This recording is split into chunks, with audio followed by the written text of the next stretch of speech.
I was listening to the wrap-up show yesterday. I just want to say a couple of things, because it was a very interesting wrap-up show, and I don't know how many people heard it. But I didn't hear. Yeah. What was so interesting? You know, we've been having this problem. We have a program where we have to search things. So if Sal puts in phony phone call, he's got to spell the word phony consistently. You know, you can't spell it F-O-N-Y or P-H-O-N-Y or P-H-O-N-E-Y or... Every time he spells it differently, it means it's less likely you'll ever find that thing again. Yeah, you got to do an exact match, which, by the way, I think is wrong. And I think there should be spell check on our system. I don't understand why there isn't. Because then it underlines it when you spell something wrong, and then you have to go look it up. So it helps. I don't know. I don't know. We have programs that are from the dark ages. But Sal came in to explain that he's a good speller. And then the guys on the wrap-up show said, okay, here's some words, some simple words to spell. And every time he spelled each word 2 different ways. and that's, he goes, I'm a really good speller. There's no way I did. He can spell words several ways. It's unfucking believable. The simplest words. Listen to Let's hear this. Somewhat of a reputation of misspelling things from time to time. I think I'm a great speller, but I could tell you right now, there's no way I spelled phony 7 different ways. Well, I would say 2 tops. The real way, phony, and maybe with an E sometimes, because phony, phone call, phone has an E in it, and then you can see how I can add a Y to phony, phone, Y, phony. But I'm not even saying that I did that. But there's certainly no way 7 times. No way. You consider yourself a great speller? I'm a very, very good speller. You could throw spelling at me. I will challenge anybody. At a spelling bee. God, come on now. Go ahead, right now, me and you, Ronnie. And if you lose to a word, I get to smack my cock on your bifocals. First of all, I don't wear bifocals, and second of all, trifocals, whatever they are. Yeah, okay.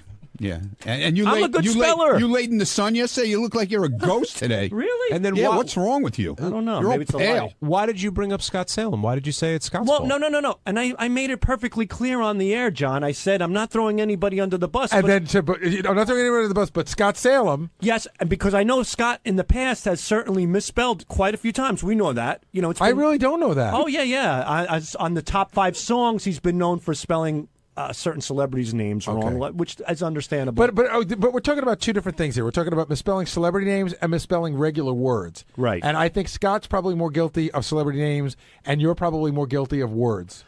I would take that, but I can assure you that I have not spelled phony 7 different ways. And 3? Maybe 3. Maybe 2 tops with an EY. Maybe. But you could throw me. I'm pretty good at spelling. I am. Got a word for him? I am. Don't give me a crazy word. Like we snuffleupagus. have a couple. Receipt? Yeah. R-E-C-I-E-P-T. Exactly. There you go. Wait a minute. R-E-C-E-I-P-T. Well, which one is it? Wait, receipt. I before E except after C. Duh. R-E-C. Receipt. R-E-I after E except after C. R-E-C-E-I-P-T. Yeah, that's my point. He's concentrating right now. Imagine when he's back there with the computer. He's not sitting. And he's just dashing it off. Exactly. He can't get anything right. Keep going. That's a common one. Okay. That's a common one. He goes, what does that mean? It's a common one. It's a common word. You should know how to spell off the top of your head. That should be ingrained in you, receipt. And then he even recites the rule, I before E except after C. And then can't follow And it. he can't remember what the fucking rule is. He can't apply it. No, it's not that big of a deal. Siege. With an S? Yeah. I don't know. You tell me. And the definition. I don't know if there's all right. S-I. Siege. Well, it might be siege. I don't know about that. That's a tough one, but. Oh, my God. How is that tough? They're all tough so far. S-E-I-G-E. S-E-I-G-E. S-I-E. He spelled it S-E-I-G-E. And then changed it. And then he sees this look on everyone's face, and he goes, S-I-E-G-E.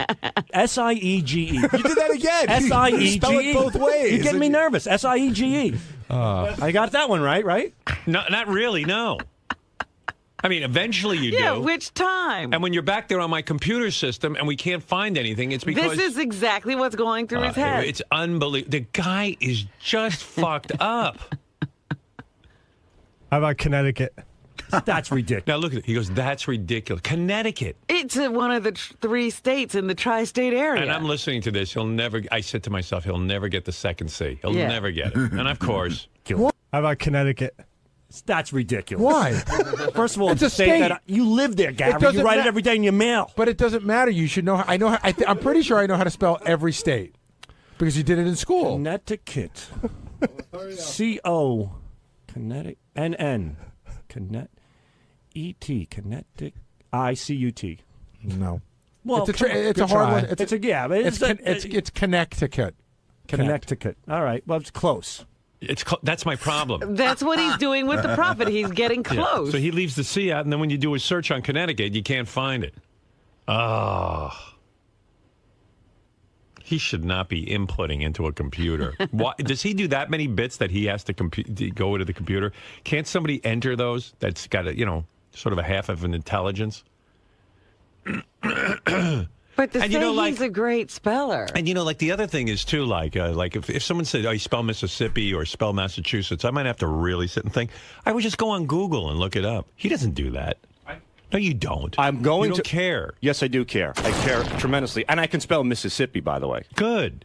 But there's 50,000 other words you just spelled everything twice. Like you didn't get anything. You didn't nail any word. But at the end, I got it. Plus, you're under. And not only that.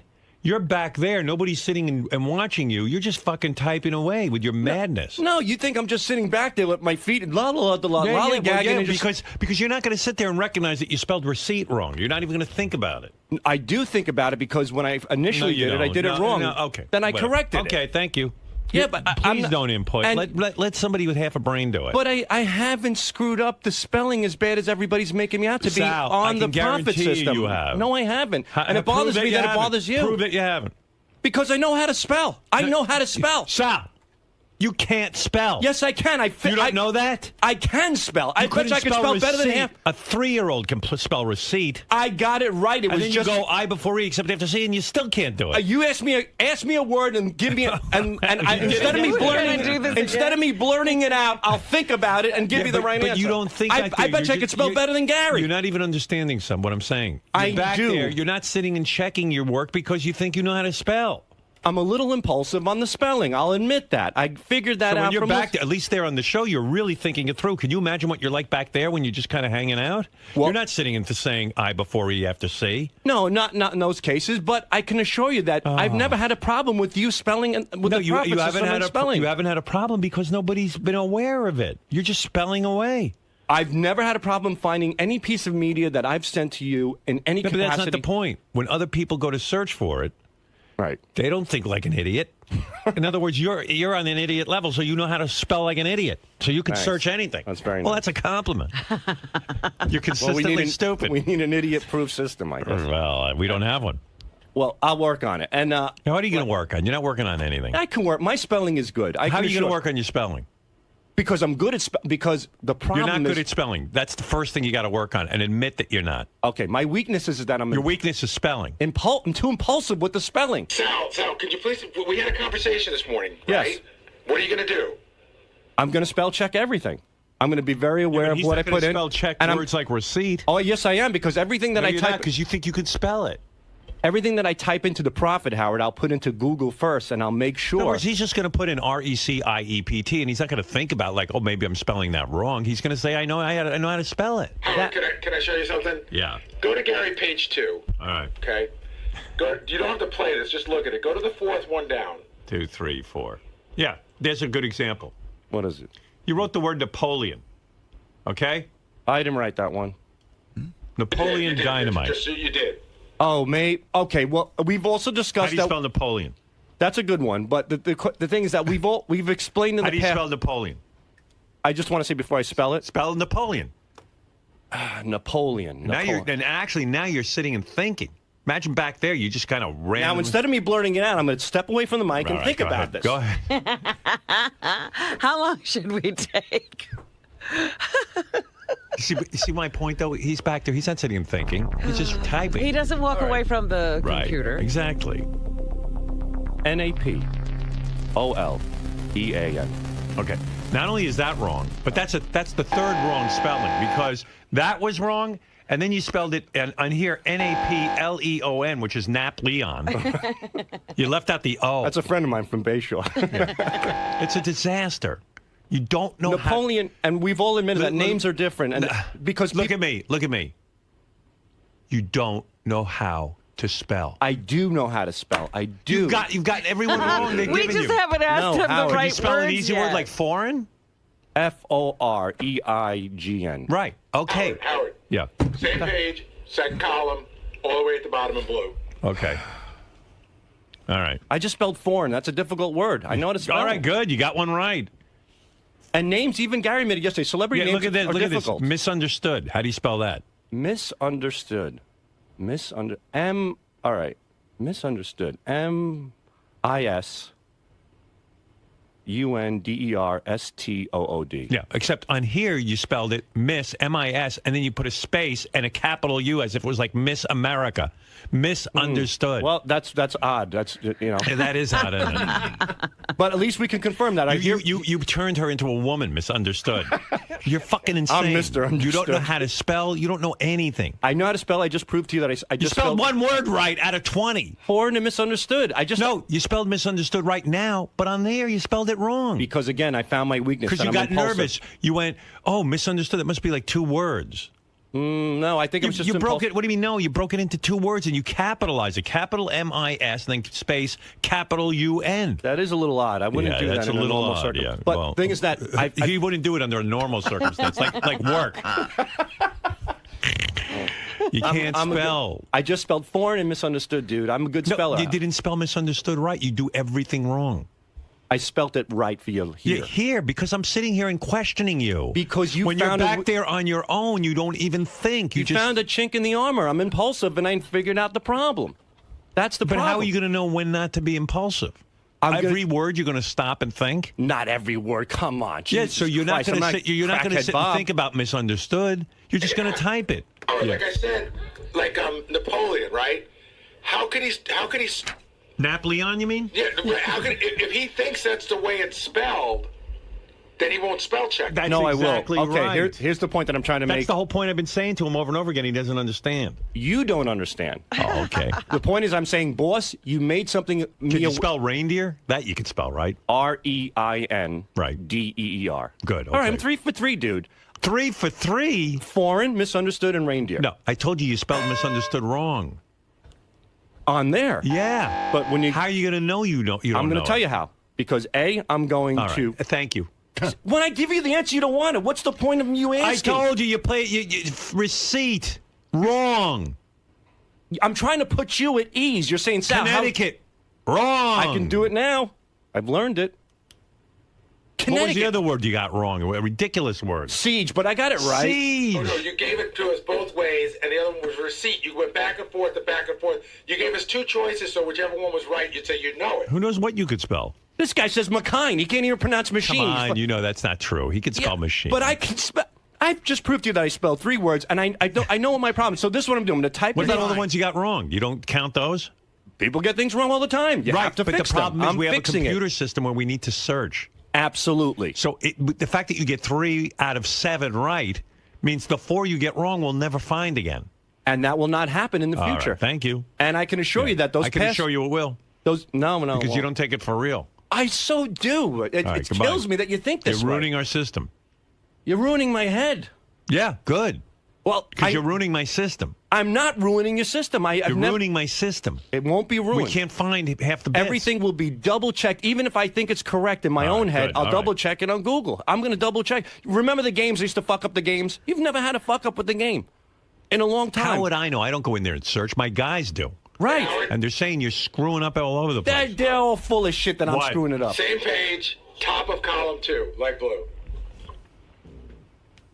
Oh, yeah. Okay. So you know the bit anal receiver? How do you spell receiver? All right. I remember that one. Receiver. R-E-C-E-I-V-E-R. Okay, so how do you think you spelled it in our computer I system? switched the I. R-E-C-I-E-V-E-R. It's a common How we mistake. ever a common mistake? It is not a common mistake. Well, that's why they. Holy That's why they mackerel. created that phrase. I before E, except after C. Right. That's how common the mistake was. That they had to put a phrase behind it. No, they teach you that in 2nd grade so that you know it. So it's a no-brainer. All right. As soon as you see that C, you put the E there. Everything will be double checked, spell checked, and put in. You'll never have a problem ever. Never ever. Anal receiver. Yeah, I'm receiving it anally right now from you. Yeah, no, yeah. You're not. I'm too nice. Most people would fire you. I've spoken to other people who run like media things, like I do. They like one mistake and they fire somebody. Yeah. I just put up with all your bullshit. Come on, man. You're not that busy that you can't get I'm this not saying right. that I am. I'm just saying that. Would the word bureau just blow smoke out of your head? Bureau. Yeah, how come you can spell that? Because I can fucking spell. No, you can't. Yes, I can. You can't spell receiver. I just did. I know I screwed it up there. It's because I work too fast. I'm jittery. You know, well, stop it. I know. I'm on beta blockers now because of that. Oh, good. Yes. Whatever that is, could double your dose. Triple it. Beta blockers? What kind of shit are you on now? I don't know. I need to be on cyanide with you. What are you on? Beta blockers? Yeah, I'm what on is beta. that? Propylethylene or some shit like that. You Don't look spell at it. me. That I'm not fucking spelling. Propylethylene. He doesn't even know what he's taking. Because I have the shakes and stuff. Yeah, what is that? It's just my nerves. It's just a neurosis. What are you nervous about? You. Me? I hardly talk to Listen you. back to this later. You'll see why I'm nervous. I'm nervous because I got a computer system filled with misspells. You know, I have a tendency to act without thinking. That's what I think this is one of the situation here. But I'm aware of it. And now You're like putting your foreskin on Twitter. And now you're going to get thrown off. He finally got on Twitter. Right. Yeah. First thing he tweets, he gets a warning from Right, Twitter. Who right, gets his thrown off of foreskin. Twitter? I know you have girls with fire hydrants up their asses. That's fine. Me, I show them the tip of my penis, and you know, Is that it's like not allowed? I'm like the Frankenstein monster. It's allowed, but apparently, a few people were so repulsed that they reported it. Oh. You know, people are having their breakfast, they see my anteater, they're not happy. Right. But whatever. But I take these beta blockers because they help calm me down because I have the jitters and the shakes, and I act impulsively. But is beta blocker a thing a doctor prescribes? Or, Yes, a doctor did prescribe it. And Can you imagine what doctor he goes to even? I can't even. it's a wonderful doctor. Imagine. He's And he looked at your handshake and he goes, I just take some beta blockers? he's a Palestinian from Miami. Is he? He's a good guy. He's a good guy. A lot of my guys shakes. Got the pace too. Yeah. What's his problem? He's just all fucked up. Yeah, It's a normal thing that runs in the family. It's called essential tremors. Right. So that's Know more probably about what it than Sal. It's probably what Sal has. Yeah, Exactly, same thing. And you can take pills or let it go. I don't really care. Yeah. my dad has it so bad when he picks up a soup spoon, it just flies all over the place. You can't. Yeah. Well, if you were my son, I'd shake too. Thank you. I'd be nervous every minute. Well, now that I'm aware of the issue, and hopefully I put you at ease a little bit. Well, you have not. Well, but please get it right. You need a beta blocker because you should be rest assured that I will fix everything. Is that what the guy said? You have essential tremors? Essential tremors, yeah. Why are they essential? What does that mean, essential tremors? I don't know. That's a bad name for it because it doesn't seem to be essential. Spell essential. ESSENTIAL. You're a great speller. You're an amazing fucking speller. Essential. You can't even spell essential. ESS. You're fucking retarded. Oh, maybe one S. One S for All right, go ahead. Let's hear the new spelling now. All right, we're up to spelling number one. Let's go to number Essential. two. I would think essential. Go ahead. ESSENTIAL. Oh, ASCENTIAL. All right, that's second. All right, you got that wrong. Go ahead, try again. ESENTIAL. All right, that's three. Go ahead now for number four. And finally, essential. ACIENTAL. All right, that's four. Let's keep going. Now you're up to Essential. ASIE. I mean, it's fucking wacky what's in your head. Well, essential's There's a tough nothing one. in there, man. Essential And is you're tough. in charge of putting shit into my computer, and I keep you on. Dude, 1 out of 5. You are not allowed near I got the computer. foreign, I got bureau, I got a lot of... Does Richard know how to spell? Can you hand your work over to him and let Yeah, him he input it? he spells great. But I'm a good speller. How would you know if he spells great? Yeah, you're asking the wrong guy. Who is a guy, Gary, can Richard spell? Sure. I know he has a higher IQ. Did you hear that spelling of essential? Essential. ESENTIAL, I would think. No, Maybe 2 N. ESSENNTIAL. No, you're up to 6 now. 6 spellings you still haven't gotten it right. Yeah. I'm sorry, I didn't mean to. I have more spellings for you after this. Well, essential's the big one here. I mean, listen to what's going on. There's smoke coming out of his head. You have to admire my All tenacity. right, go slow, stop tremoring, and let me hear you spell essential. Do it slow and think it through. Essential is like I mean, I really see ESS. I definitely see that. ESSEN. Essential. ESSENTIAL. I mean, that's how I. Yeah, that's okay. my final. All right. Well, that's okay. Can you spell it for me? Yeah, you got it. You got it. That's the first one that I said. No, I don't know. You said something else. You threw a couple other doozies in there. See, and it just took me a little time. You got me a little nervous. Right. My essential tremors kicked in, and then I'm just going to throw you one more example. And this is what I said yesterday about how there's 3 different ways to spell a word. You never know which one Sal's thinking of. Right. Go to the second column, the second one down. Okay. Second column. Second one down. On Gary, page 2? Oh, yes. My God, you're kidding me. Well, but maybe that he wanted it that way. I don't think so. You know?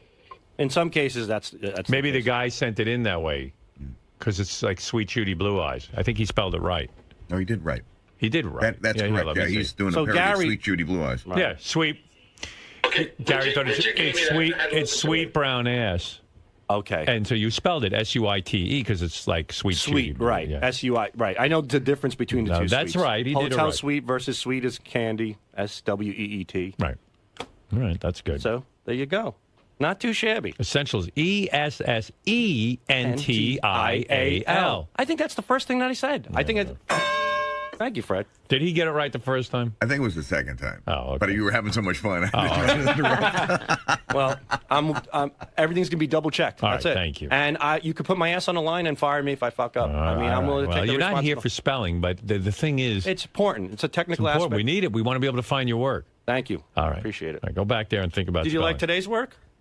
We had a new. All right, goodbye. Oh, goodbye. It's the Sal Show. And don't. What is with you at Twitter? He's the first guy ever got thrown off Twitter. In his first tweet. In his first tweet. They've latched on a permanent warning to all my postings. Yeah. Yeah. So people are aware of it. You know, it's amazing because people, I'm on Twitter. Mm-hmm.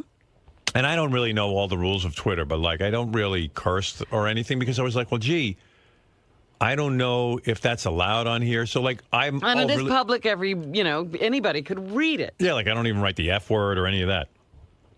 This guy goes right ahead and just starts posting pictures of his foreskin. He doesn't even question. Never even hit a little speed bump that said maybe that's not a good idea. No. Well, you've always been an advocate for the foreskin, so that's Right. And there's 20,000 nerve endings in the foreskin that I've studied, and that I've studied 80% of that gets jerked cut off. That's how he knows. All right, get out of here. All right, thank you. That's true. I'm trapped in a conversation. Get out of here, Sal. I got it right. I love him.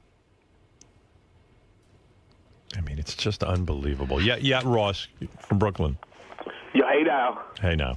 Yo, can you imagine buying a fucking stock from Sal and he punches in the wrong symbol into the computer and you end up buying a stock you didn't even want? Oh, I mean, this guy was a stockbroker, handling people's money. I don't know what it is to be a stockbroker, but I got to imagine it's a very precise kind of job. I mean, it's ridiculous. Actually, I got to be honest, I used to work with Sal. Yeah. And for a long time, in the morning, he wouldn't even work. He would sit by a window in the back. He had binoculars, and he would look in the window across the way watching a girl shower in the morning. I believe that. Ask him. That's what he would do every morning. At least people's money was safe. Yeah, right. At least he wasn't handling transactions. It's ridiculous. I mean, you go to buy an Apple stock, you can't spell Apple. You end up with some, Yeah, right. He puts into the computer he can't spell apple, so he puts in something eyeball. What did this guy say about? That he used to work with you, and instead of doing your work in the morning, you had binoculars, and you would look at this girl taking a shower. Oh, that's true. I mean, he comes in here to refute whatever's being said. We would circle around. Yeah. Everybody. Can I ask him 2 words, Howard? Because he looks at a lot of porn. I have 2 words that I feel like he should interact with during porn, and I want to know if he knows how to spell them. Can I ask him? Sure. All right. Okay. Can you spell voyeur? Voyeur. Voyeur. All right. Let me think about this. Uh-oh. He started to say absolutely.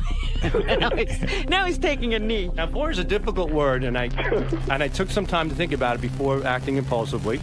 And I would say voyeur is spelled Voyeur. Very good. That's right. Okay, one more. Amateur. That's a good one.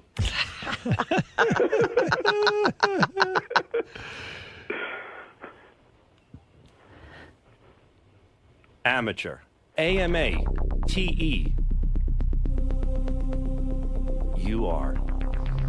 I'm hoping. Wait. A-M-A. AMA. Wait, amateur. Oh, God. Amateur. AMATEUR again. Final answer. I believe that's right. Wow. He's so nervous. I know. He's like sweating bullets. It's amazing. You got a guy on your staff who can't talk and a guy on your staff who can't say.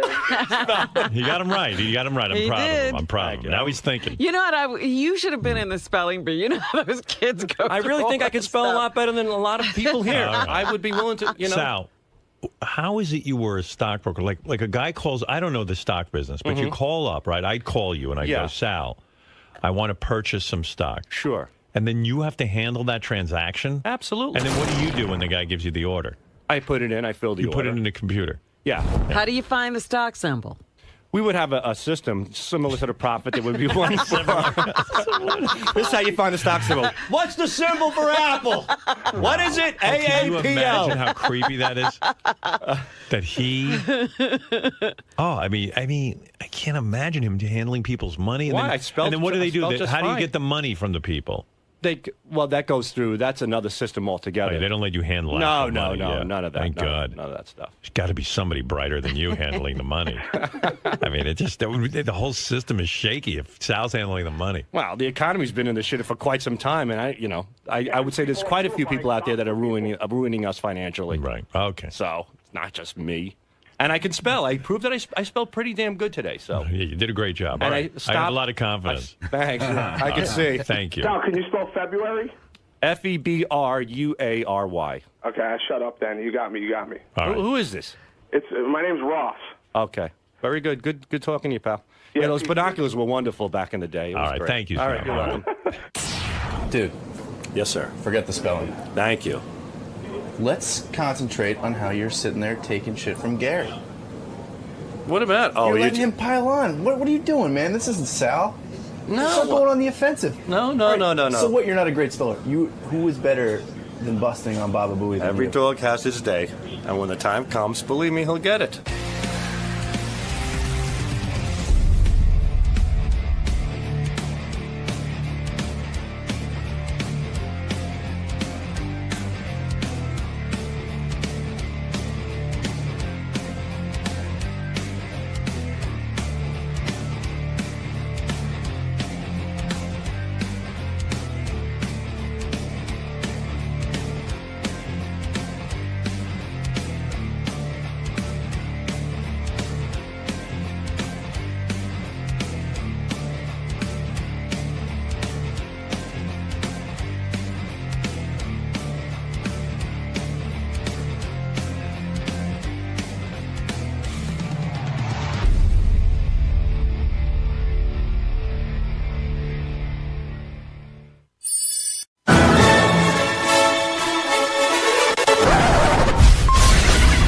This is a Howard TV original production. On this episode, Lady Gaga and her entourage arrive at the Stern Show in style. A little monster gets a little bullied. And chaos reigns supreme as Gaga leaves the building. Come on, guys. What's your problem? Testing 1, 2.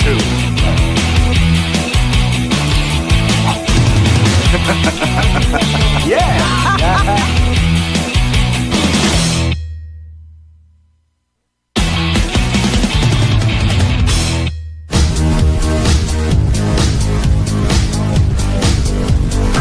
Richard Christie worked on a movie, and the guy that worked on the movie said, hey, I'm really good friends with Lady Gaga's manager. I should put you two together. And he did. It's a big deal to get her on the show because people are interested in her, and she's current, and she's happening, and she's an interesting, looking person. So everything about her is interesting. So it's very important. She clearly doesn't want to come on the show. I don't know about that. Gary, they're yanking you. They I don't don't want to think say so. no, so we won't bash her. I don't know. I usually She get. wanted to do the show. She had plenty of opportunity. I usually I have a pretty. You could be right, but I think she would do it. I really do think she'll do it in July. Nobody's more paranoid than me when it comes to guests, but I really felt that she would come on. Lady Gaga's right up there, right underneath Paul McCartney, and that's a big one. That's a big one. Want to take a bet? Yeah, I'll take a bet with you. Really? Yeah, I'll take a bet on that one. I'll go 500 with you that she'll be here in July. Okay. You're right. No, I do. I have a good. Listen. You got the tape? I really didn't think Lady Gaga was going to show up because she had been booked, and like 3 times they had to unbook it. I'm not betting you 5,000, right. but I have a good feeling that it could happen. Well, hey, I would think it'd be great, but we'll see. I thought Howard was going to win the bet. I agreed with Howard on that one. I did not think we were going to see Lady Gaga on the show. I think Gary in his back pocket knew he was going to get her. Now, I was standing next to you when you met her manager, and he seemed very sincere. He said, yes, we are going to make this happen. Yeah, some people are full of shit, but I don't think he's one of them. Yeah. I think he is sincere. I think that they are completely fucking overwhelmed. A couple weeks later, Lady Gaga was in the fold and on the calendar. So I wouldn't say Gary scammed the money off of Howard, but he felt very confident that he could land it. Lo and behold, she does the show, and Howard's got to pay up $500 in Gary's pocket. I just thought that, like, she was going to get out of town and the promotion for her album had run its course. But I was wrong, which is rare. One other thing on the Lady Gaga thing. Originally, you had said when we first had her booked that we should get a piano. They've said to me, not having anything to do, even when we first asked her to come in at 8 o'clock, they go, God, she's not a morning person. It's really hard for her to get up in the morning. I can get a piano. It's easy. I just wonder, when somebody comes to sit down here and they see this giant piano there, does it throw them off? I don't want her to see a piano and go, oh, it's going to be that. Then it just sort of turns the interview a different way. But I can get a piano pretty easily. We were going into a vacation, and Gary and I and Scott were talking about how we get a piano up here. Do we bring a keyboard? Lady Gaga is coming in first day we get back. Okay. Okay. Keep it quiet. I don't really want anybody here to know what's going on because I just want it to sort of happen to be quiet. Okay. So the original idea we talked about was Howard said, let's get a piano. And I went into Howard and I said, I'm a little afraid that if Lady Gaga walks in and sees this giant Steinway piano, that it's going to throw her. I always get nervous because, we were going to have McCartney in and we were going to have a piano too. And my fear is like a guy like Paul McCartney walks in the room, sees a piano and goes, uh-oh, now they want me to perform. And then it sort of throws their head off for the interview.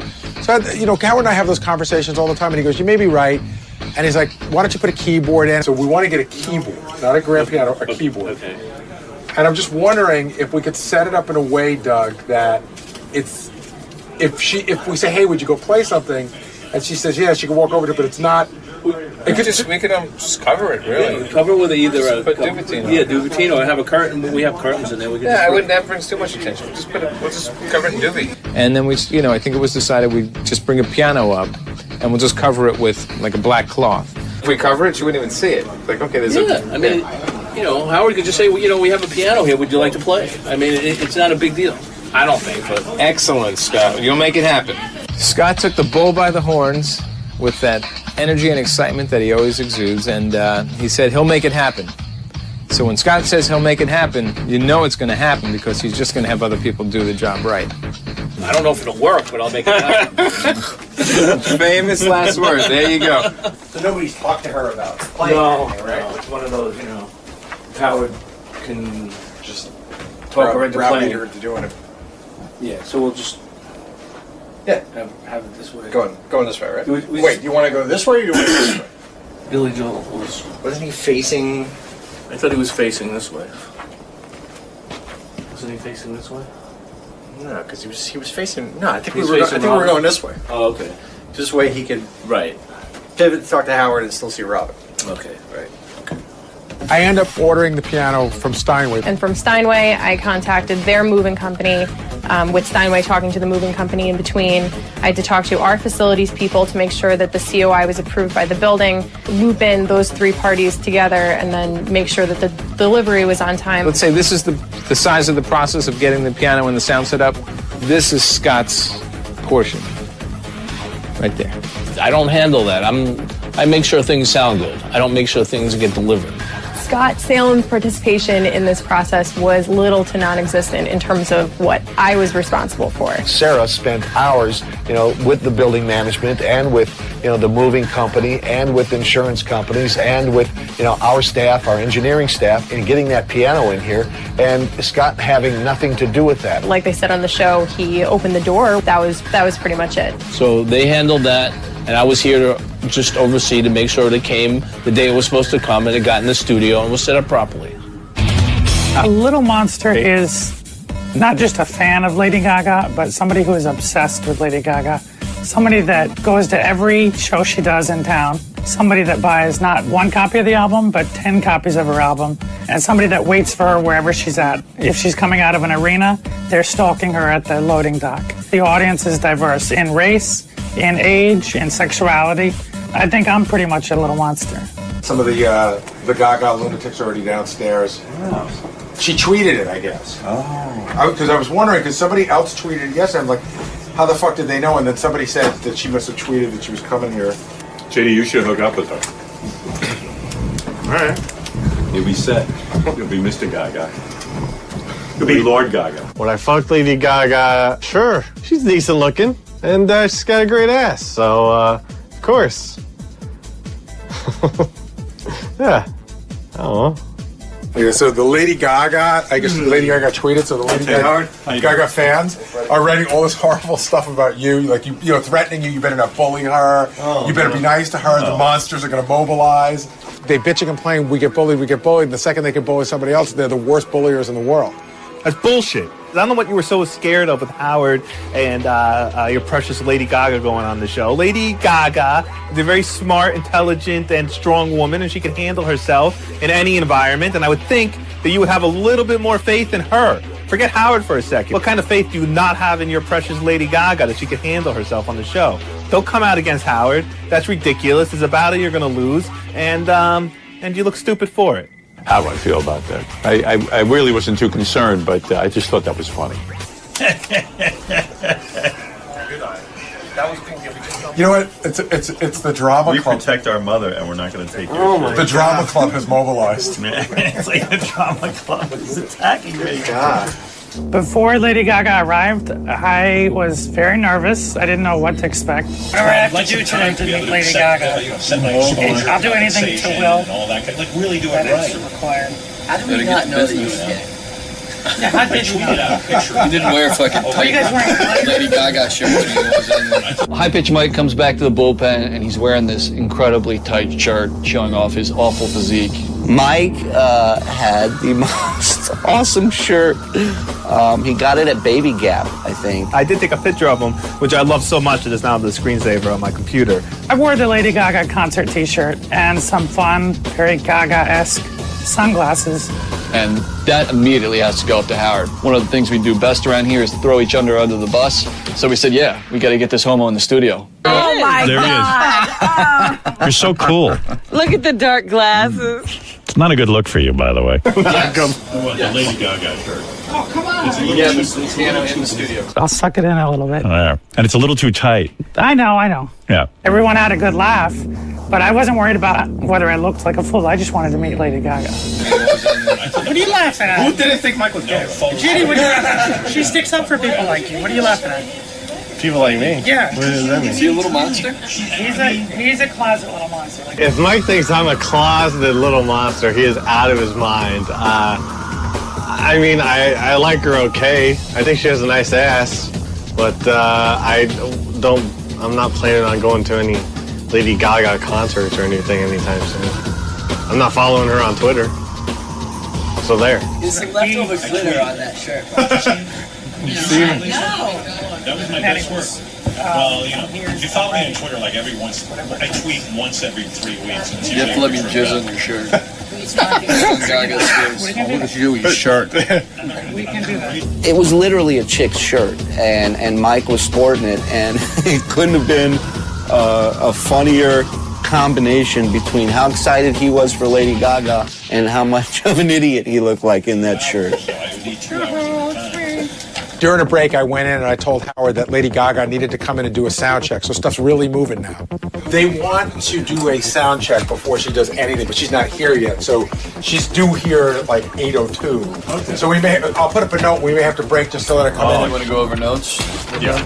She had a pretty serious cocaine habit at one point. Right. She says now she only uses cocaine a couple times a month, or excuse me, a couple times a year. The anticipation around here was pretty high that morning because while we get a lot of celebrity guests, we haven't had like a pop star of her caliber at this point up here.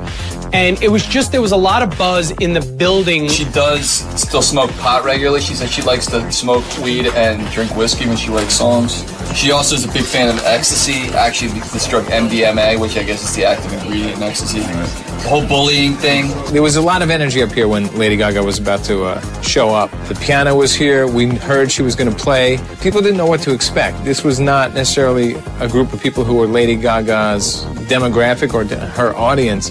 But, you know, everyone was really curious and really intrigued by her. And they didn't say which side of the building they're coming in. You know, they asked for your number. They never called me. They never called, so I don't know what to say. All right. I mean, I got them all passed already. I got her and the security guards and her 2 managers already passed already. Okay.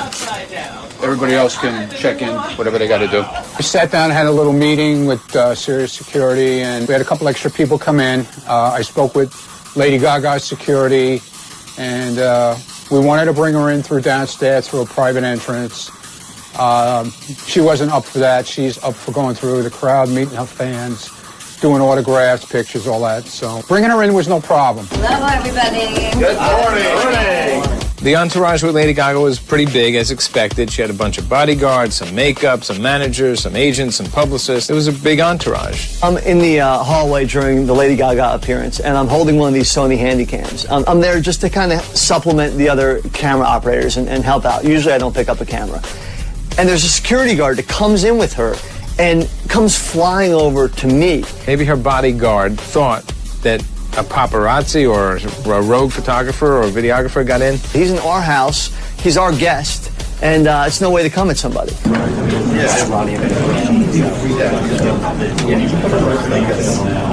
She's doing another show after No, it's good.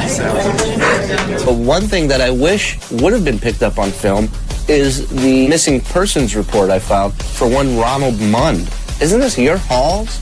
Isn't that your job? You just gonna let these people get pushed around and you're just gonna sit there and do nothing? Oh, let me guess. You're on Twitter. Ronnie sat there the entire time and didn't even flinch or raise an eyebrow to come over and try to help me in any way. Thanks, Ronnie. You had a little stupid camera that looked like a paparazzi camera. You didn't look official. You looked like a bum. Keith got very scared. You look badass. Just another day of work. It'll be about 2 minutes and I'll bring you in. He'll probably interview you from the piano if that's cool with you. So I'm going to do the song first? No, you just sit at the piano, he'll interview you, and then you can just play when you're ready. Does that work for you? Well, I'd rather go in the studio and do an interview, and then he asked me to sing a song for him, and then I'll go back. Okay. Because it's going to feel really impersonal. It's just, for us, it's just weird because the walk from the couch to the piano on the radio sometimes it's like 20 seconds, and it's just dead air. But don't worry, I'll keep talking. Okay. All right. Howard, she wants to sit here and then go to the piano. She's very clear that she wants them separated. She thinks it's impersonal to do the interview for the piano. But we're going to bring her in now and just do a little sound check. All right. Hey. Hi. Hi, everybody. Hi, Howard. Thanks for coming nice in. Nice to meet you. So thrilled to meet you. You too. I'm so glad you're How's it here. going? It's Me great. too. Let me just do a quick Go ahead, check. do your thing, and I'm going to go to the bathroom. What key is it in again? Do you remember what key is it? Is it in E? Is it in A? I think it's in A. Oh, the hat? Can you not film this? Yeah. I think last time I was here. You're going to do the interviews from the couch? Yeah. Yes, sir. Sounds great. I'm sitting here with Lady Gaga. Yes, you are. Hi, guys. Good Oh my morning. God. I'm so happy. I'm so happy to see you. We've tried to get you in here. And you look hot. Oh, you thank look you. very good. Thank you so much. No talking while the song is on. You guys hear that? That's an edict from Gary. No talking. Months ago, You want silence? Absolute For all my silence. fans that don't know their T-shirt size. Let me hear this song that you wrote about your grandfather. I would really like to hear this. It was actually really cute. There were all these, This is about your grandfather. Yeah, it's about my And this is the song that And came it's, out of it. It's about also knowing in your heart that you may never reach that glorious moment. And I was really, heartbroken because my parents are still married. Get to and it. my mother. Yeah, let's have another porn star on the show. It's fucking exhilarating. I tried to watch her performances and the interview very intently, and there was a lot of stuff going on in the back office, so I couldn't watch very closely. I thought the best place to be for Lady Gaga's performance would be right in Gary's office. I think visually on Howard TV, it's hysterically funny.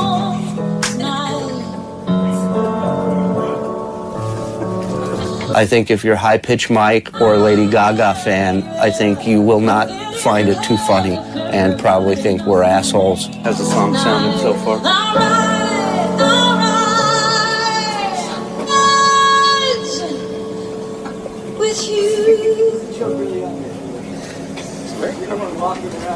I wouldn't classify any of the three guys, Shirley and Steve and Will, as bullies. It didn't hurt me emotionally. It didn't, I'm not going to cry about it or anything. No, I wouldn't call any one of them bullies. High pitch.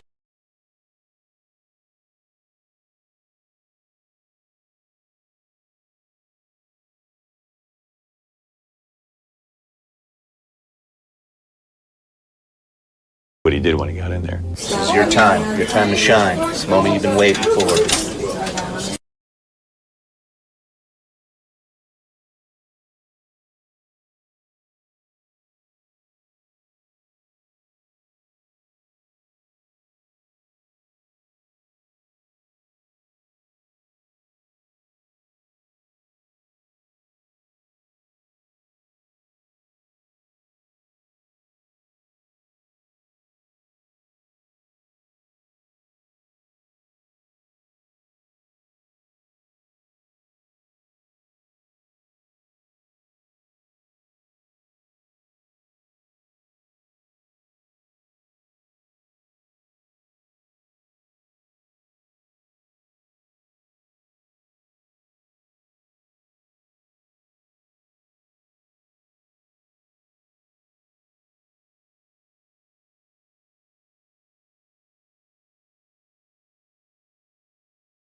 To go in there and Phenomenal. cry, It's and phenomenal. you actually made Lady Gaga Guys, I'd like to get the. Talk to me. What was that like going That's in there? phenomenal because that is not just some woman sitting behind a piano. That's an icon. That is a woman who's, like I said, saved kids' lives. You think about the kids who are kicked out of their homes and contemplating suicide. Her being here was a moment I'll never forget. And I kind of debate in my mind whether she was the biggest day in my Howard career or my coming out. It's kind of a toss-up. Both of them are days I'll never forget. And both of them, I would say, were life-changing days for me. Great to meet you. Really great. And what a beautiful. Thank you for coming in. It was a pleasure. And you were so incredible. I really am so full of I'm like so emotion at this. starstruck meeting you guys. Oh, I've watched the stop it. show No, that So great. At the end of the interview, Lady Gaga wanted to take a picture with Howard. Where are we doing this? Right here? Okay. I think a couple of quick ones. Okay. But I think for some reason, Lady Gaga likes to be in full costume, and she had taken off her gloves during her piano performance, and she couldn't get her gloves back on. Well, you know, I need some lube, and nobody probably has any. So, do you have some? That's what I thought. We have vegetable spray. That'll work. spray her down, Gandry. This is like a dream for me. This is what he does. Don't eat her. Don't eat her. Don't eat her. And then she was wondering why we had cooking oil spray just lying around. Why do you have vegetable spray? Oh, don't ask. What is that for? We spray some girls sometimes. Oh my God. We like Girls to make like them it. glisten. Was that for me? And you just didn't say anything? We have massage oil too. All right here, look at me, please. 1, 2, 3.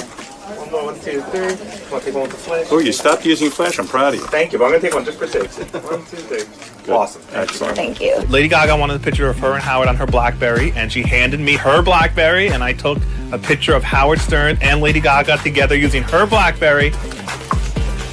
Hey guys, right here.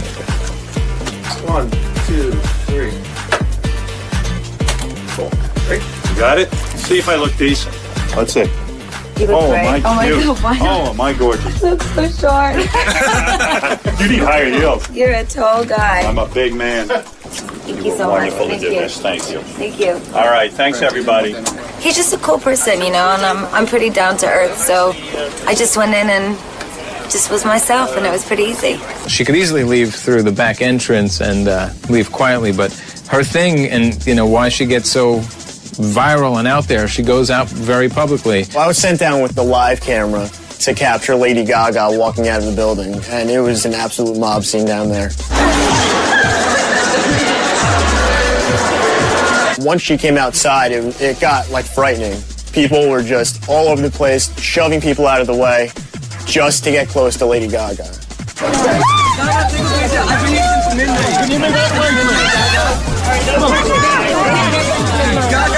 And there I was with a 20-pound camera above my head, and there was absolutely no way to protect myself from the crowd.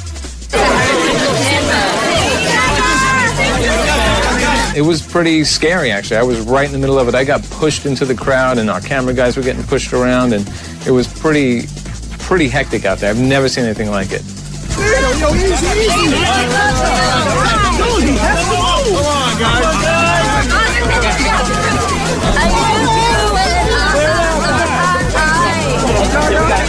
I've never seen that many people in the lobby.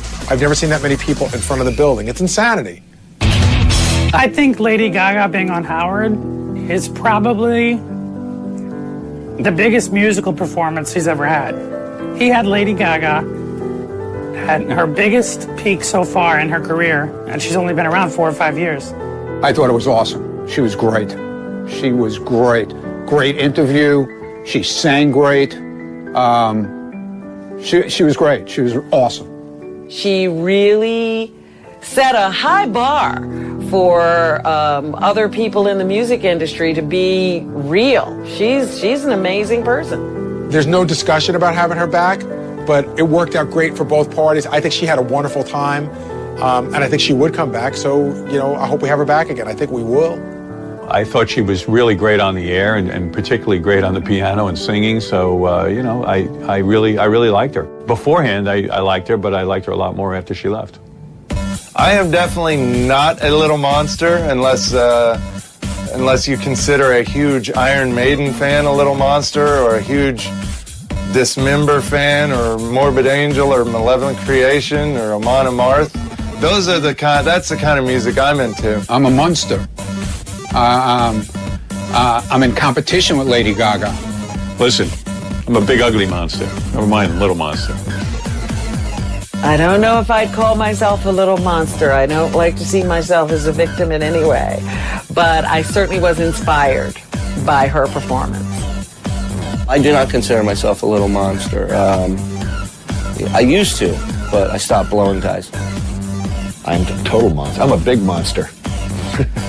I love show business. Show business!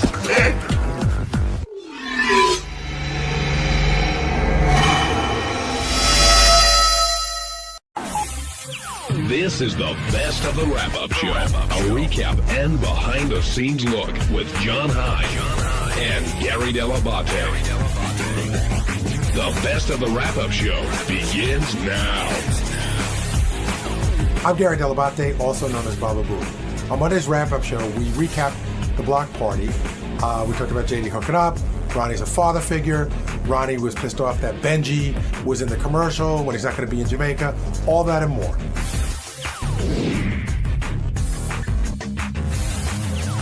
Ronnie's sort of like a proud dad with you this weekend. You slept over his house. The girl you ended up with, he couldn't believe, and he's really, beaming over your success. I guess. Is this the one? Now, were you worried? Were you worried about discussing this on air, because it seems like this one is more special than the other conquest? Well, I mean, she's very nice and very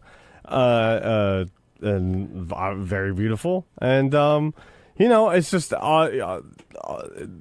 all the stuff of the past experiences, I don't really care to talk about any of it unless something is, we're talking, needed to be talked about. I do have one question because Yes. I couldn't figure. You don't have to tell me exactly what she does for a living. Mhm. I'm not going to ask you that, but there's secretary, stockbroker on one side, and then there's stripper, dancer. On the other side. No. It's more. Does she have a regular job? Yes, very regular. And did you have It's in the education business. Okay. Did you have this all set up before the event? It was sort of a last minute sort of thing, but a little before. Yeah. But you had been talking to her beforehand. Yes. So how was it? How did it end up being last minute? Well, she did something got canceled, so she was staying in that area, and yeah, that's it. Is there a future here, you think? Right. I don't know.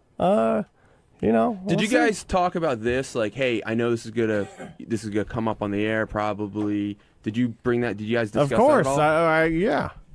Benji, you also came up today that you were kind of trying to crowbar your way into the block party, but I thought you got a chance to explain your case. Apparently, you were asked. I was asked, and you didn't make a decision. They said, "Come on, just say yes, just say yes, just say yes, just name a number." And I said, I named a number that I knew that if they did say yes at that, which I didn't think they would, I would say I'll take it immediately. But I wanted to think about it, and people seem to have gotten mad at me for that. Well, there are two things here. One is you're very notorious about your decision-making process or lack thereof. You take a while sometimes to make a decision. Very true. But this was also, I think it was a very on-the-spot kind of thing that I think even like a person that's great at making decisions very quickly would say, let me find out the details, let me think about it. But independent of that, it sounds like Ronnie feels like you're sort of working your way into this thing and took offense. At least that's how it sounded to me.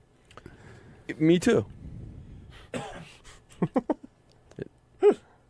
Do you disagree? There's something Ronnie just does not like Benji's shtick, and I don't think he wants that involved in his dealing whatsoever. It's a serious trip. Right. He doesn't want Benji's shtick interrupting Ronnie's shtick.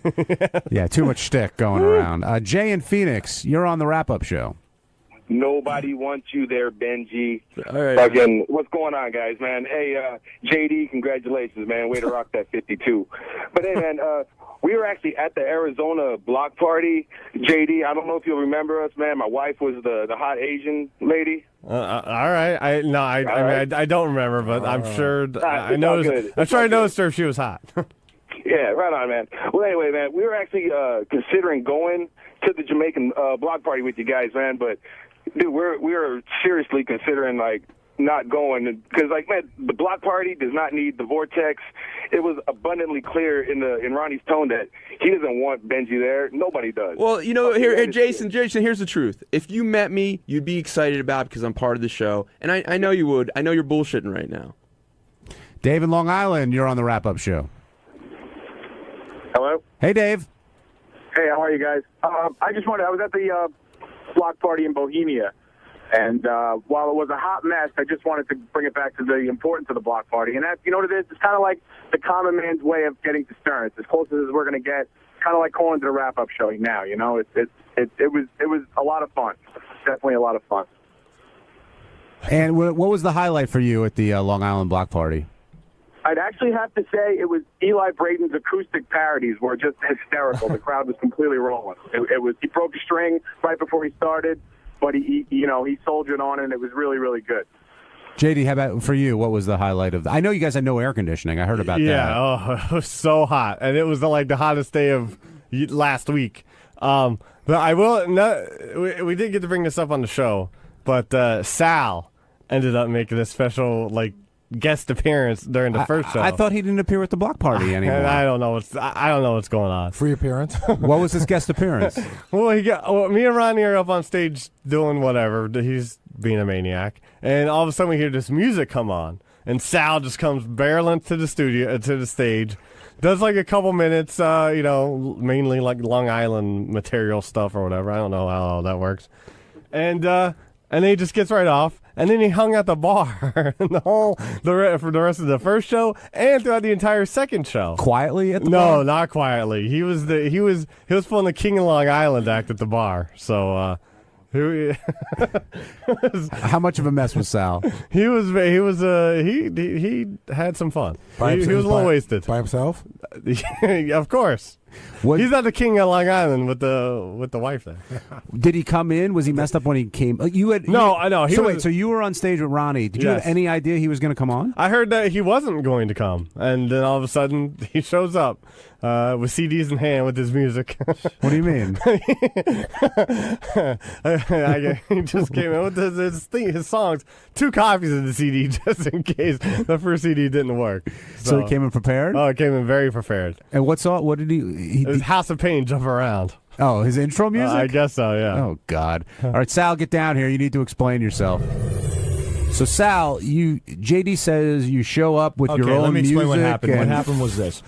So, Shuli had asked me, as well as Ronnie, hey, Long Island want to come down? The guys were great. They opened up their arms to me. And I'm like, if I can make it, I'll come. And Jimmy, the owner, has done a lot of great things for me. He goes, I'd really love for you to come down. I thought you were done with the block party, though. I am done. I didn't go for a paid appearance. So Jimmy asked, hey, why don't you come down and hang out? A lot of people are asking because when you and Richard came last year in Suffolk County, they'd love to see you. But did you ask the guys who were running the block party if they wanted you? Okay. Yes. Ronnie extended the invitation. He's always good to me. And so was Shuli. In the end, we thought it was funny. I grabbed Shuli aside. I don't know why. I'm a big fan of the WWE, so I thought it would be funny. When somebody's in the ring and he's saying something, and all of a sudden the music kicks in, and the other wrestler walks out? Shuli and I had an idea that it would be funny in the middle of one of Ronnie's raps that music kicks in, like Ronnie's like, what's going on, the confusion, and then I come out, and I would just say hello and do a song parody, not take up a lot of time. Yeah, but you weren't coming. You texted me at 5 o'clock when I was on my way out there saying you weren't going to make it. Right, that was part of the plan because we wanted to have that suspense and that surprise. Now, I was supposed to come on much later on. That was exciting. I get there and I say hello to Shuli, and Shuli's like panicky. He's like, look, they're doing the poetry thing and it's tanking. These guys are bombing hard. We need a little... Please, we need a break. Hold on. He goes, we need a little boost. Sal, you're uninvited. Don't ever come again. No, I'm telling you exactly what I'm not saying anything bad at all. You're just saying that they tanked. No. Shuli goes, these guys are tanking with this bit right now. And it was okay. The bits tank all the time. I believe me. When I got up there, it was no bed of roses. So I go, okay. So he kicks on the music. I go, Long Island kicked in. Okay, go ahead. I kicked in with the music. But the funny thing is that the wrestling thing works because the fans know the song associated with the wrestler. Right. So now everybody's confused. So when I walk out, they're still like, what's going on here? Why don't you go with like a Cool the Candy Rapper or one of those songs? So people would know it was you. I mean, Jump Around could be anybody. Really. Yeah, you should have done I Want to Beat My Wife. Well, I opened up with that, and that's another thing. So I get up on stage, I say hello, high five the boys, and I go into I Want to Beat My Wife. And there's no monitors on the stage. And granted, I'm not the Who, I'm not a Madison Square Garden, but the sound is bouncing from the back wall. So I'm behind. I'm like a line behind the music. Now the music's garbled. My lines are garbled. I stop in the middle of the song. The audience is looking at me like, what the fuck is going on? I start yelling that this whole block party is a catastrophe. It's every time I step on stage, I'm doomed here in every capacity. Then Photograph kicks in, and I take a good listen, and I kind of saved the set with Photograph, and I gracefully left. What was the set list? It was Beat My Wife and Photograph. Photograph. No, My Wife. No closer. Or? Too much. And it wasn't my show. I wasn't getting paid for it, nor did I want to get paid. The guys were nice enough to let me go, and it was great to see the fans. The fans were great. We hung out at the bar all night. Yeah, all night. Yeah, all night. And I wasn't We all went home. You were still there. Well, Brian Phelan was the one who was told to keep quiet a few times. He was really wasted. He was licking people's elbows all night. Wait, Ronnie, did you feel like Sal was sort of hijacking the show at that point, or you knew you were okay with it? No, well, he was supposed to come anyway, and then he texted me that he wasn't coming, and okay, fine. And then I told Jimmy that he wasn't coming, and he got all bent. Oh, Sal said he's coming. I did a lot for him, and he should be here, and all this baloney. So, I don't know what the deal was, what him and Shuley cooked up. Shuley is a master of fucking plans that usually backfire in his face. So. I think it went really good considering what the circumstances, but I was on and off the stage in 2 minutes. Just a quick hello and a song. Why is Howard calling you Ronnie Rickles? Like, what were you doing up there? Do you think that's a fair nickname? I couldn't care. You know what? I'm honored to be called Rickles. That guy's the greatest comedian ever. Have you gotten more comfortable hosting these shows? I love it, man. I'm having a blast. I'm enjoying the whole thing. And the people, I tell you what, we did 5 sold-out shows, and I didn't get one bad word from anybody that was at any of these block party things. I mean, especially in Rhode Island. Rhode Island was killer. Everybody says they've had a great time when they go, but I was saying earlier in this show that you kind of, with JD, you sort of are like a father figure this weekend. I know you put him up one night. Okay, you said what's wrong with that? No, I'm not saying anything's wrong with it. You were like a grandfather figure. Like when I'm a grandfather. When you talked about the girl that he hooked up with, you were really proud of him. Yeah, man. Sounds you like got to see this. You got like a father-son. It's pretty good stuff, man. I got to say, man. Ronnie, you didn't fuck her, just so you know. We didn't? You didn't. Oh, no, I didn't. I didn't even know the girl. Were you surprised when you saw her? How she looked? Very. What did you expect? I had no clue, but I didn't expect what I saw. I mean, this girl was dressed to the 10s and looked like a 9 for sure. No, she was dressed to the 9s and she looks like a 10. Yeah. No. She was dressed as a 10? To the 10s and looked like she was like a 9. The first time you saw her, was it was in the lobby to pick up JD? 6:30 in the morning. Did they came down together? Yeah. Now we were leaving. We were all leaving. We were getting. He's coming home with me, and she was going wherever she was going, and that was it. Were you comfortable giving? Did you give her a kiss goodbye in front of everyone, or were you? There wasn't everyone. It was just me there, and the security guard in the hotel. Why were you so upset at Benji today? You think Benji's trying to work his way into as a your person? Let's clarify something. I like Benji as a person. I just can't deal with Benji's shtick when he gets into his modes. Somebody asked him a question. Why can't it be? I'm going to do it. I'm not going to do it. It's a yes or no answer. It's like, why does it have to be, I'll let you know down the line. I'll let you know how I feel later. Why can't you just say yes or no? Ronnie, I like you as a person. I just don't like your dick mode, okay? Okay, and I don't like your shtick, okay? So we're even. But I was asked on the spot, on camera, and maybe it was a little obnoxious just to say, oh, give me this much, I'll do it. But I said repeatedly, this sounds like a really fun thing. Understood. It sounds like a really good thing. I think I can have a lot of fun and be good at it. But I want to find out some details. I don't want to answer yes or no on the spot on camera. Well, they explained. Supposedly, you said they explained what it was. So what is there difference between yes and no to that? Go ahead, Gary. Go ahead, Gary. No, I was going to say, Ronnie, I have extra tickets to go see the baseball All-Star game in Kansas City in July. Want to come? When is it? Do you know when it? Yeah, July 12th. It's a Tuesday night, probably, right? Yeah, it's Thursday. That's a Tuesday. It's a Tuesday because you. Or July 10th then. Yeah, but no, it's an AGT night. It's not that easy to Benji admits to be a lousy decision maker. Right. Yeah, I understand. No, but I could say it right now. I know it's America's Got Talent night. I can't go.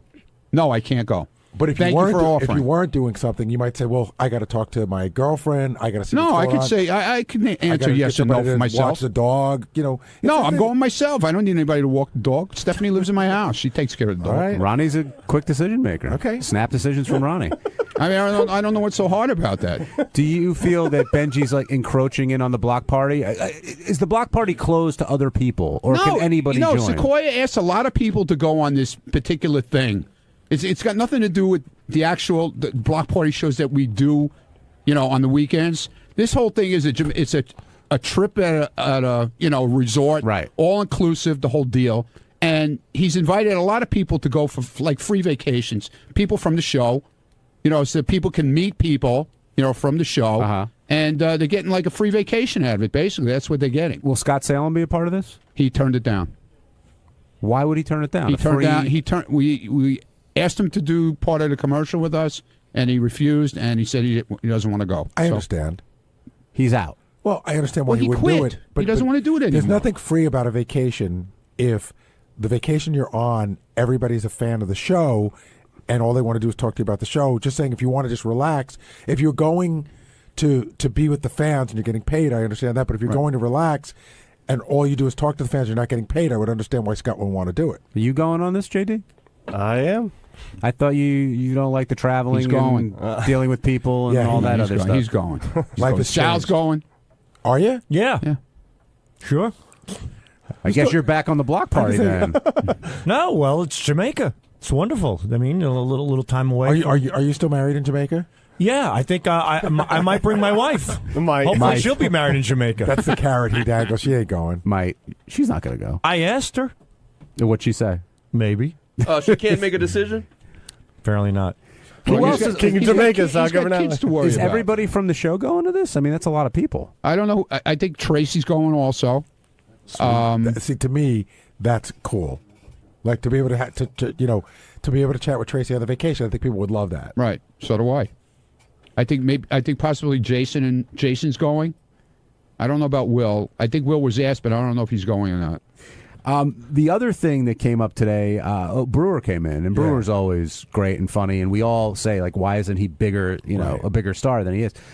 But when he tells us stories about his dad, it's just, is it hard for you to hear because, your dad has passed, or how does it make you feel when you hear that kind of stuff? My thing was more talking about what I identified with was like with my mom, when there was a period of time where I had to have like aides work with my mom, and I'm living in New York and I'm calling down to Florida, and they call me every couple of days. They're like, "Oh, Mr. Gaddy, we need more money for food." I was like, "I just gave you $200 3 days ago." "Oh yeah, she eats so much, and you don't know what's going on. And I know that my mother would tell me that the aide, she called the aide a bitch, and the aide told her she was a fucking asshole, like that kind of stuff.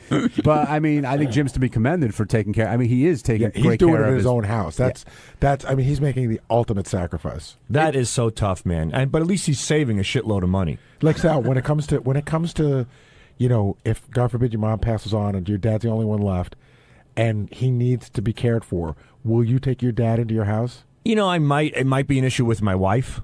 She doesn't even like people using the bathroom. Like if somebody comes over if the guy comes over to fix the dishwasher, he's like, "Can I use the bathroom?" My wife's like, "Well, I'd rather you didn't." But really, well, she says that he takes a shit in there. He's taken a shit a few times, and she always says every time he comes, he takes a shit. Wait. She says to the guy point blank, "I'd rather you didn't." Yeah, she says because the cleaning lady just came, and what does the guy say then? Well, why don't you just buy a new dishwasher? It sounds like the guy comes a lot to fix I don't know, the dishwasher. Sounds like he's gonna shit in the dishwasher. Maybe there's more going on than just dishwasher. These 4 Mexican guys came when it was snow. We had a snowstorm, and they were working their ass off. And one Mexican guy came to the door. He goes, "Can I please use the bathroom?" She goes, No, you can't."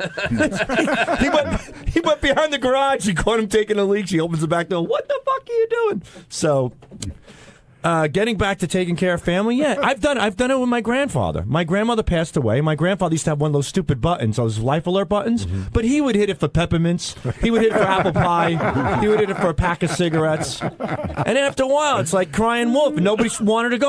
So we're sitting down, we're eating dinner. My father's like, "Bam!" He's like, "Can you fucking go over there?" I go, "What does he want this time?" So I go over there, and he's sitting there, and he's got a little jug sitting in front of the couch.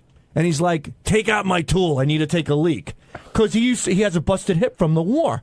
So I had to help him up his walker. I had to unzip his fly, reach into his pants, and hold his cock while he took a piss into a jug. That's so tough. And I did that. And I said, "Look, if there's ever any way I'm getting to heaven, I think that was my free pass." So I held my grandfather's cock. I think I got a shot to get into heaven.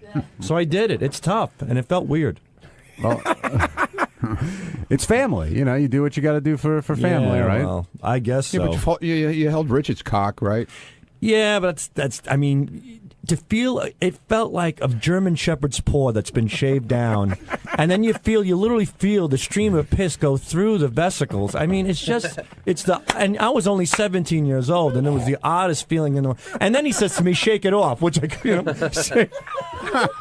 Do you guys make eye contact? Are you like smiling at each other? I stood straight, and he was watching Jeopardy. All I remember was just watching Jeopardy as I held his penis, and they shook it off. I tucked it back in. I washed my hands, and I left. And I said, "Dad, I'm never going back there again." I just held Grandpa's cock. Apparently, my dad was doing that for quite some time, and he never told me. And I think that was the deal. I think that my grandfather needs someone to help him take a leak. And my dad pawned it off on me. With no heads up. No heads up. He's like, "Can you help me out? Can you go to Grandpa, see what he wants?" Every time I went, it was for peppermint patties and apple pies, so it wasn't this time. Hey, it's Ronnie the Limo Driver. It's on Tuesday's wrap-up show. We got in a conversation about Debbie the Pet Lady's appearance, how I thought some of it was bullshit, and, Some of it is shtick, but a lot of it is she is crazy. But you got to make a decision for yourself. You got to check it out on the wrap-up show.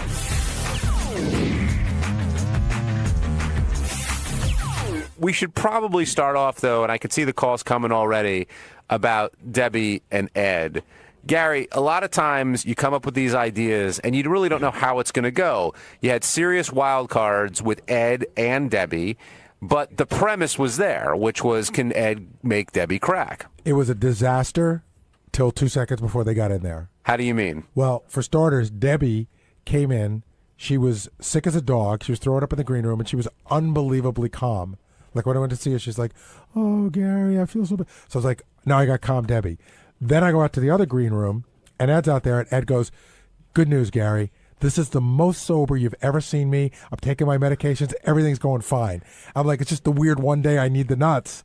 I get the normal people. But then... Did you really think the two of them would have a passive conversation? No, and in a way, it worked out better because if she'd have been as crazy as she usually is, and he'd have been drunk, I wouldn't have been able to control them as much as we weren't able to control them. I know Will was all over Debbie. He was on bucket duty, apparently. Right. And I had Ed, and then I had to get Richie Wilson to grab the other side of Ed because he kept getting around me. Was she throwing up in the green room from the get-go?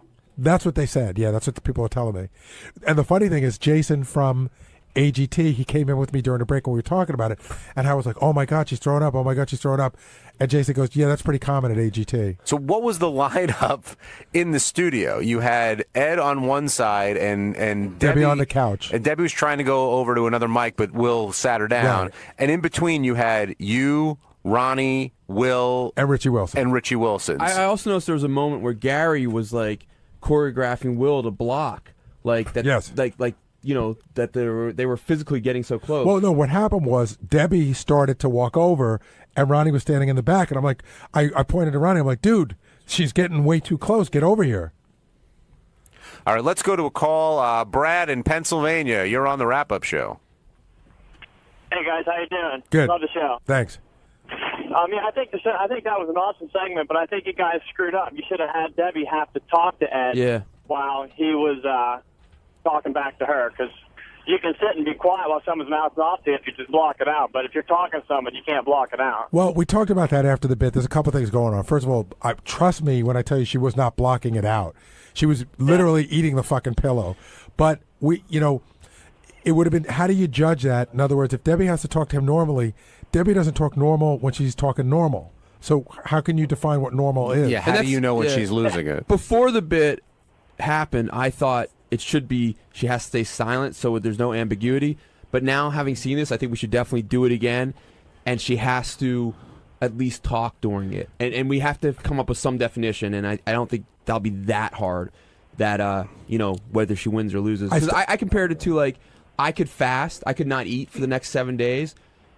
That'd be tough. Much tougher would be to eat right for the next 7 days. Now, did Ed see it as a challenge to get Deb? Does he enjoy getting under Debbie's skin like that? He was a little weirded out because we didn't tell either one of them why they were coming. And when I told him, he's like, I knew this. He's like, listen, she's gonna attack me. Are you gonna protect me? And so I said, and I don't think he was talking about during the bit. He meant after the bit. Oh wow! So when Ed was done, I got him right out while Debbie was still in there. I go, leave now. You don't want drama. Leave now. And he listened to me. He was with other people who seemed to have control over him, including, by the way, a girlfriend who seemed way too normal to be Ed's girlfriend and was sort of cute. Really? Yeah. Interesting. Greg in Atlanta, you're on the wrap-up show. Hey, thanks. I had did it affect anybody in the studio, especially Will, her gagging like that about puking? How do you guys stand there without getting sick? I mean, I know y'all seen some of these disgusting things and her disgusting stuff, but I was just about to lose it. Listen to her just almost puke the whole time. I'm the guy of anybody on the show. I'm the first link in the chain reaction of puking. And for me, for some reason, the audio is way worse than the visual. So a couple of times, I don't know if they'll show it on camera, I took my headphones off. Did you see me do it? I took my headphones off and I put my fingers in my ear because I was afraid I was going to puke. I was getting nauseous, and it's, for me, I think it was the visual of, like, you see her stomach moving up and like that coming. Yeah. you have those waves of nausea. Yeah, you heard it come up a couple of times, and she didn't a lot even of vomit. a lot of but burping too. A lot of burping. She had a lot going on there. It's also, I think, interesting, like from a psychological perspective. Debbie seems to me to have not some. She probably has some sort of mental things that I don't know what it is, but that even when something's big enough, she can find a way to control herself. Yeah. So that questions is: do you think that she's genuinely disturbed, Yes. or is it something that she can kind of put a handle on? She wanted money. I think she's genuinely disturbed, but there's another. There's another.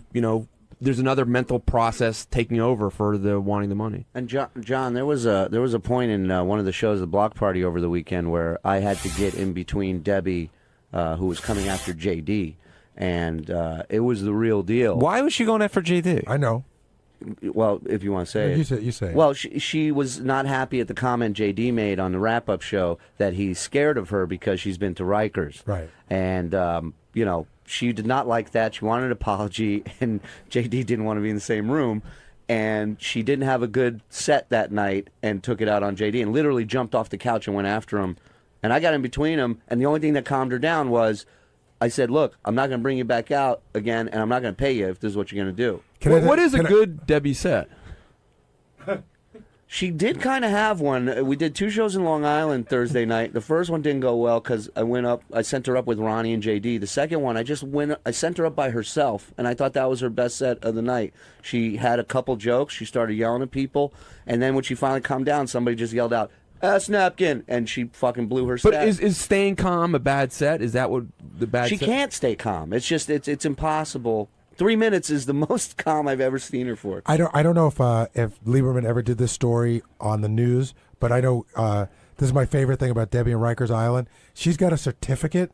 She ran in a race at Rikers Island, a mile, and I think she came like in 3rd place. Let me tell you something. I'd be a fast fucking runner if I was in Rikers too. Let's go to Jeremy in Kentucky. Jeremy, you're on the wrap-up show.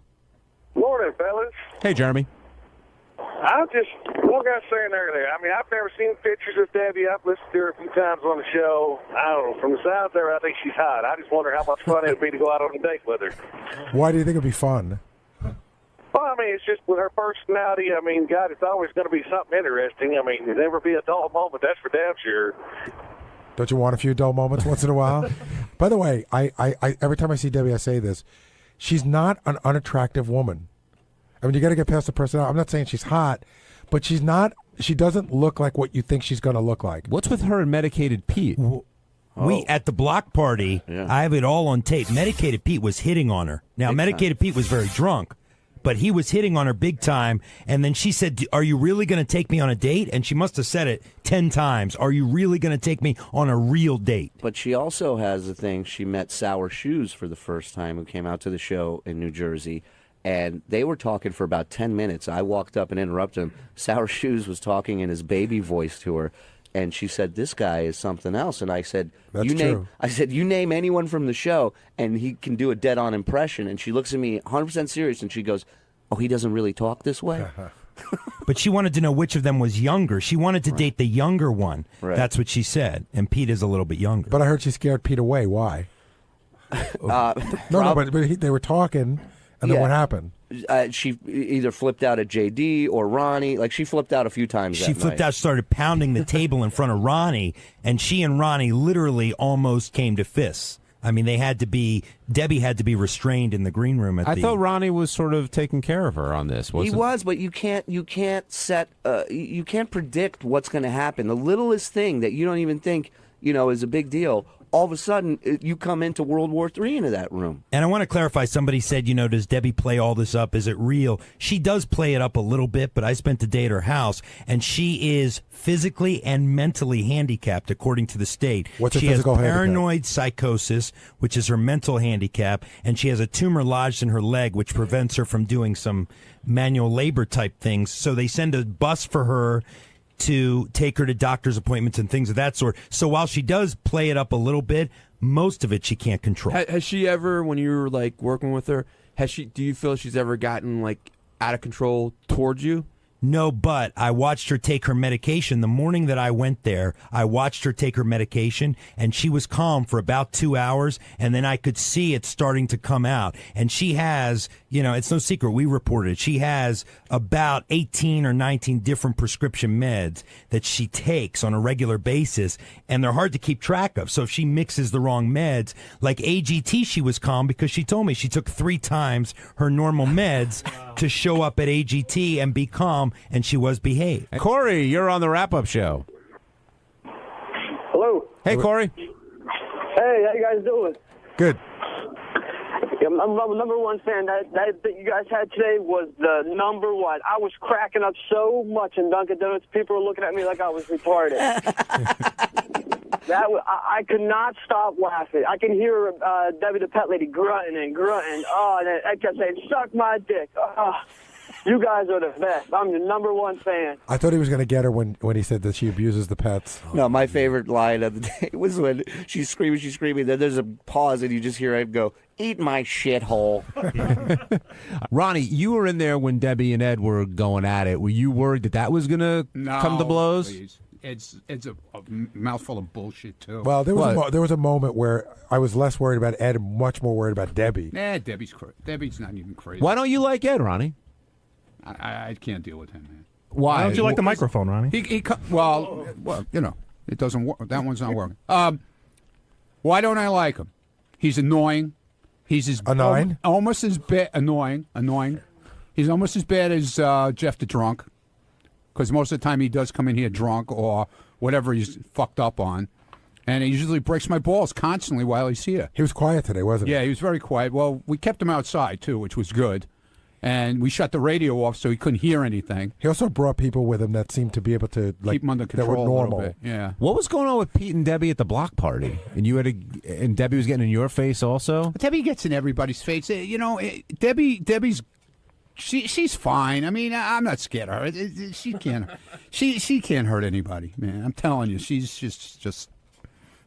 There's a little bit of acting class in there. I'm telling you. I disagree. Oh, I do. I don't because I saw it firsthand. Saw it firsthand Friday night. So you're saying she's a fake? Not total. But there is acting classes involved. Really? Yes. So do you think then that she didn't deserve the money then today? Like, would you think she was just acting? No. She is nuts. Oh, but she can control it. Controllable nuts. On Wednesday's wrap-up show, all the talk was about Ronnie Munn. Dan, the song parody man, got under Ronnie's skin, and we tried to figure out why. And then Ronnie came in and shed absolutely no light on the subject.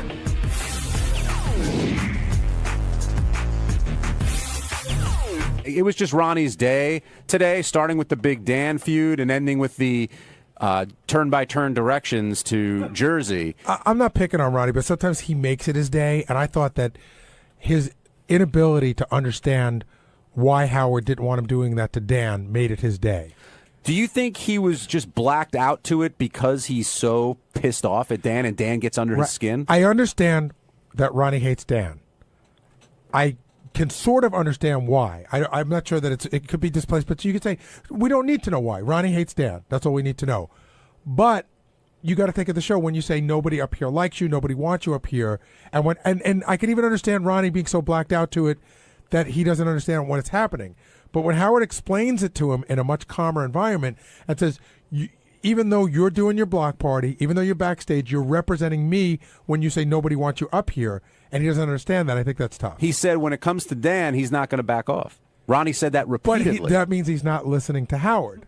And Gary, I think he does understand that. I just think this is a special circumstance that for whatever reason, he doesn't want to see it where, he's not going to take shit from this guy, and he's going to put him in his place. But did Dan give him shit? Have you ever been thanked by Dan? What do you mean? No, I'm just kidding. That's all Dan did. Was as far as I know. What I'm saying is that it appeared Dan walked in and Ronnie started shit with him. And again, I understand why he doesn't want him there. I'm more prone to just ignore somebody than to fucking yell at him. What about Ronnie not knowing his way to where Newark. AGT is happening in Newark? That's a tough one because, he does know his way there, but that really is a tough one. The George Washington Bridge is way out of the way. What Ronnie's saying is you got to go all the way downtown to get to the the Holland or the Lincoln. Well, the Lincoln is not all the way downtown. It's pretty pretty it's close. a couple blocks away. A couple blocks away. But when I showed Howard on the map, you saw his eyes almost fell out of his head.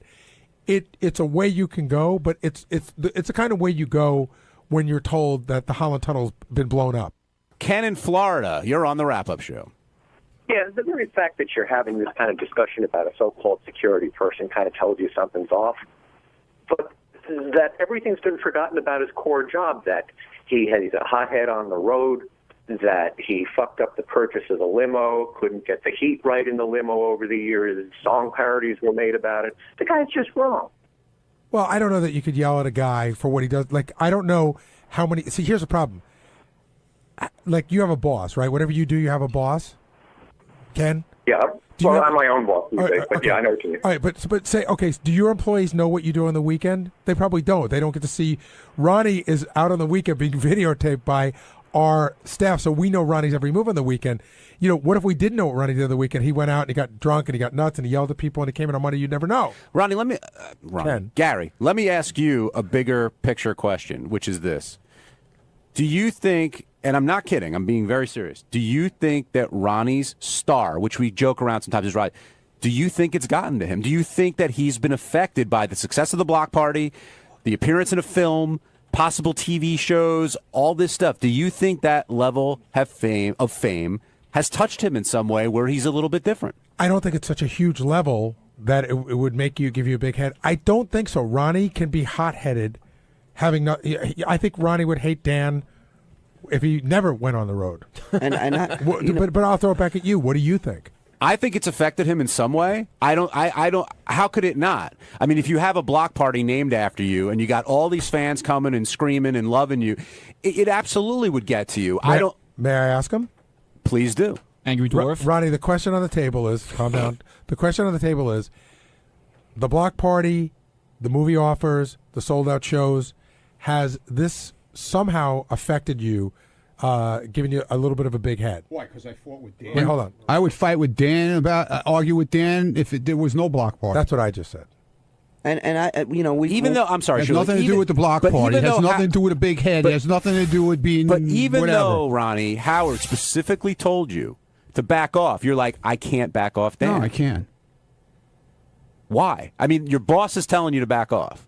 I can't. But you do understand. But when he's here, I don't say anything bad to him. I just don't have any interaction with him. But you do understand that even though it's your weekend, your night, your block party, that when you say to a guy who works here, nobody wants you up there, nobody likes you up there, that it does affect the show. Do you understand that? Yeah, I understand that part. So that's why Howard asked you not when to. people start saying things to you, and so you retaliate. What am I going to say? Hey, Ron, when he came up there, can you kind of act out? What did he say to you? Okay. First of all, Benji, anybody that came up to the green room had to have a laminate on to get inside the green room. And the green room was packed. Debbie, the pet lady, he didn't have one. He was invited by Shuli as a guest to come and see the show. He wasn't invited to the green room Do you think afterwards. he snuck up into it, though? I don't know how he got up there. But it might have been just someone saying, "Oh, hey, Dan, come on up." No, I know Dan pretty well. He so. wanted to be up there. So when he approached you, what did he say? He walked over to me and he said, "I just wanted to thank you for having me at the show." And in turn, I said to him, I didn't invite you to the show. I wouldn't have invited you to the show. I didn't want you here. And I said, I don't know why you're in the room to begin with. And that's when it all started. But Howard said at those times, there are times there was nothing wrong with him being at the show. Shuli invited him as a guest. That's fine. I have no problem with that. I saw him sitting there the whole night. And he was right about the water and everything that he said there was water on the floor. I saw the water, but fine. He was nice. He said it fine. And I acknowledged it. I said thank you, and I just kept walking. But there are times when you have to talk to people that you don't necessarily like, and you got to take the quote-unquote high road and just be polite, even though you don't want to. I mean, we all go through that at one time. No, I basically told him he didn't belong in there, and he didn't. But that's his M.O. He does that at every show. Well, Shuli, do you agree he didn't belong in there? Well, he wasn't. It wasn't part of him coming out to the show. Dude, it's a yes or no answer, Shuli. It's a yes or no answer. Did he belong in there? Yes or no? No, I didn't tell him he can go to the green room. But let me. You still can't say no. I just said no. Yeah, but you guys don't know that he was told not to go up to the green room. Right. Okay, say little Mikey came to the show as your guest, right? And wouldn't you say, oh, you would think, I wonder why little Mikey didn't come back. He's like part of the show. He's like, if he came back, would you find that odd? High pitch Eric. Would you find that odd if little Mikey came back uninvited? I don't think you would. Probably not. Little Mikey's he's a harmless You like guy. him? Yeah. This is what this is about, though. I understand, but I like Dan. I wouldn't have invited Dan if I look. When I first moved out here, I didn't know anybody. Dan helped me with a lot of things. He was a very nice guy, and he helped me out with a lot of stuff. I had my issues with Dan in the past. You're not kidding, you did. You had a nice little argument with him on the Absolutely. not too long ago. You don't remember that? What I'm saying is, for somebody When he who's called you a hack? somebody I who's remember. a part of the show, which Dan is, yes, forgot somebody about who's a that part of the show, to come backstage and then they come back, Yeah. and if somebody says somebody must have said you can come in, unless he snuck around a corner. I just don't think it's that weird that he comes back. It's not odd that he was but back why there. come right to me, Gary, when he knows we don't have a relationship? Maybe he was trying to put an I don't olive want branch, a relationship but maybe he was with trying him. to put the olive branch out. I don't want it. What are you going to do? What are you but going to that's do? fine. What are you going to do if he shows up in Jamaica? Oh, stop it, John. I'm being serious. He's not showing up in Jamaica unless he pays for a ticket. Then I'll be as gracious as I can be. But Shuli Will said that- will if that he ruin pays your trip? $900 for a ticket, he's welcome to come. Will But that ruin Shuli your said he trip, was though? invited. Excuse me? Shuli did invite him. He did. Yeah, okay. No, he did. He might have been when Well, he good. walked Then out. he could take me off the show with Scott. You know like what he did with Scott. you know what I'm sort You of know? picking up on here, and you guys can tell me over here if I'm off base. You seem pissed off at Shuli. Why am I pissed off at Shuli? I think 'Cause you're he's not- angry. Well, he can't give a straight answer. He's not That's full- one thing. he's not fully He's supporting trying to you. play both sides Not only of that, the you coin. probably blame him for what happened today because he invited Dan. If Dan had never There's been no invited. problem with inviting Dan. Like I said, if he never came up to the green room, if he went to the show like he was supposed to, he was with Gianna, and they were sitting together. They were supposed to, when Gianna didn't come up to the green room. Why didn't she come up? She's part. In She all worked fair- in all here. fairness- She works for Jay Thomas. She works with Shuli. She didn't just walk upstairs without being invited. And High Pitch Eric came to the show. I told him he can come at the very end. I bring him on stage, say hi to people. And he never had a pass to go up to the green room. And before he did, he asked me if he could. And so... Yeah, I in let all him up fairness, there. though, if you would have said no, he still would have come up. Probably. There was food up there. He would have found it. Scott's pissed at Ronnie. Ronnie's pissed at Shuli. Shuli's Scott's pissed at not pissed Scott. at me. He isn't? No. You said yesterday he was kind of giving you the cold No, shoulder, I. and your relationship isn't John, the same. You're twisting things around. Not I really. said Ronnie's that pissed at he's. John. I just said that he's. It's not the same way as it was. I didn't say he was pissed at me. But he has you applied that Scott has a weird feeling towards you. Maybe it's not I pissed, think but it's so. a weird Yeah. feeling. But then, as of yesterday, I didn't think so. Well, and also you've always sort of Well, like things changed said yesterday afternoon. you've always sort of when it came up with I'm sorry, Benji. What changed yesterday afternoon? It's just something changed. What I'm not changed? going to bring it up. Did he I'm talk not to going, you? I'm not going into it. Yeah, we had a talk. Okay, so that's what That's changed. good. Yeah, it's fine. All right, good. So you aired, Everything's fine. You aired it out. We didn't know, and we didn't air it. It was nothing. We didn't even discuss the block party. How's that? But you've already sort of like seemed to say, "Hey, I wasn't part of it. I don't know what's going on." When Scott was upset at Shuli, but then Right. today you said Shuli, like, "Hey, give all your lies like you have all along. Do what you did to Scott." So you seem No, to I be saw- saying that he did something wrong to Scott. No. What I said was, I was joking about the money situation when he said he was going to dock my pay, and I said, "Oh, like you did to Scott." That's all I said. So do you feel what he did to Scott was wrong? No, he had a point to make to Scott, and he was the one who's in charge of with the money, how much everybody gets paid. Well, and also I have Benji, nothing. Scott I have quit. nothing to do with that, Benji, and I keep telling everybody that. I don't know if you believe it or not, but just because my name is on it, I let those guys handle it. Him and Sequoia handle everything in finances and booking the shows. I think have you nothing secretly to do control with it. everything here. Okay, well, if you think that, that's fine. Dan in Illinois, you're on the wrap-up show. Don't yell him. It's a different Dan. Hey guys, love the show. Hey, Dan. Anyways, Shuli, like Ronnie just said, Shuli made the comment earlier he's going to dock his pay. Ronnie's the guy who sells the tickets. He's the personality. If Ronnie goes away, there is no show. There goes Shuli's paycheck. Now I've just docked his pay again, sir, just for this call. Oh, no. I would guess, and Ronnie, if I'm honest, Mine is zero now. I would guess that probably what you're saying is that Ronnie is the draw. But if you ask Ronnie, does Ronnie want to run the show? No. Pay people? He would say absolutely not. I don't want to. No, I don't want to run the show, and that was, that's how it was from the beginning. I don't want to run the show. And I just want to say, when we first started the whole thing, nobody was buying tickets. Nobody was coming out. Now it's a successful tour. And if anybody could pull diva shit and get a big head, it would be Ronnie. And he really hasn't. I would love to sit here and say he's asking for this, that, and the other thing. but he really doesn't. He's a total Ronnie, team player. He's as small as he ever was. Scott said he had an agreement that you guys all were taking part of a split. That all came up. At this point, are you straight pay or do you get part of a split also? I don't get part of a split. Is that true, Shuli? I get pay, and I get if we do really well, I get a bonus. That's part of a split, then, right? Yeah, it is. He's still He's working on a base versus a draw. Right, contract Right. plus I get a bonus. base just like Scott was getting, and it was explained to Scott too that he was getting a base, and if we did better, he would get more also. That was explained to him, Nick but he in- didn't see it that way. Nick in New York, you're on And the I wrap don't up fault him show. for that. He's got his thing in his head the way he sees it, and it's his personal opinion, and that's the way he's handling it. It's got nothing to do with me and him being friends. Go ahead, Nick.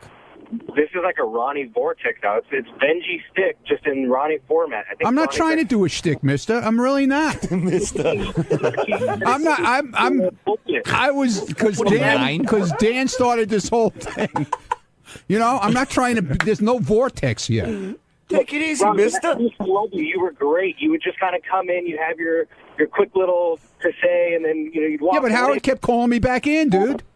It's his show, and if he calls me back in, I go back in. You got like the perfect gig. You got the. I know I do. I know that. Well, then don't ruin it by getting pissed at Dan and getting Howard on your bad side. Like you've got it made. Yeah, well, listen. Sometimes you can't help yourself. Somebody pisses you off enough, you just get set off. I'm sorry. I've never heard you scream like that before. You hit a high note today that I have And never heard. your face was a color red I'd never seen. You were pissed. Yeah. You asked me a question about having a big head, Yeah. John. I'm the last one to have a big head at these shows. I'm the one who stays and hangs out with the people, even if they didn't pay for a meet and greet. I'll tell them to hang out and take pictures with them and sign autographs and whatever they want. I signed girls' boobs the other night. I mean, how generous. It's like Mother Teresa on this thing. No, but the point out you weren't in here. What I said was, Ronnie, I don't think you can help it. I think when people are going to your block party, when you're going and you're doing a movie for Stamos, when it's natural. I'm not saying it's wrong, but I'm saying it's very difficult to keep a level do you head have a when big all this head stuff now? is happening. You have all kinds of TV shows, radio shows. Do you have a big head? Ask Jason; he'll tell you. Yeah. Do you? No. No. I don't think I. But I think. See, nobody thinks they do. No, but I think it's definitely affected me in some way. I'm sure it has. Absolutely. I try not to let it. I try but- not to also. Okay. All right, super. Just because of what happened, with Dan, that doesn't make me. I got a big head now because I got in an argument with a guy I haven't liked for years. One last thing before we go to break, Ronnie. I know it upsets you when your professionalism is questioned, and apparently you can't find your way to Newark. I'll stop it. Give me a break with that, will you? It's that head. It's too big. Right. It's too big, right. Do you think Howard now doubts your driving I expertise? don't know. Maybe he does. I don't know. But all I was saying about the George Washington Bridge, that if the tunnel is backed up for miles and you can't get to the tunnel, you can go that way.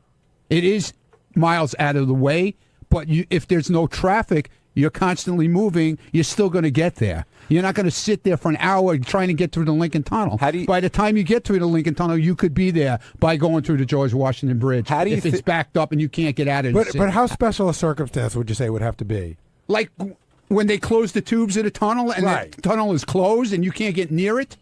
That's when I. But I think that's what I'm talking you gave about. Howard the impression that it was. I never gave him that. A I good said there's other alternative, ways not to go. a special case. I said in an emergency. Yeah, like 9/11. It's a good way to go. That's how Scott got home. Ronnie, Yeah, right? To the bowling tournament. How's it going to be that first night when you hit that traffic and Howard's in the car? Well, the first night it won't be bad. Well, I'm saying the night that it eventually happens, because you're going to run into something one night. Oh, yeah, of course it is. Are you more fearful of that night or the next morning? It's something you can't help. What are you going to do? Hey, we've joked around. He knows about traffic. He knows it's bad. Is there really any talk of like a special lane, police escort, that kind of thing?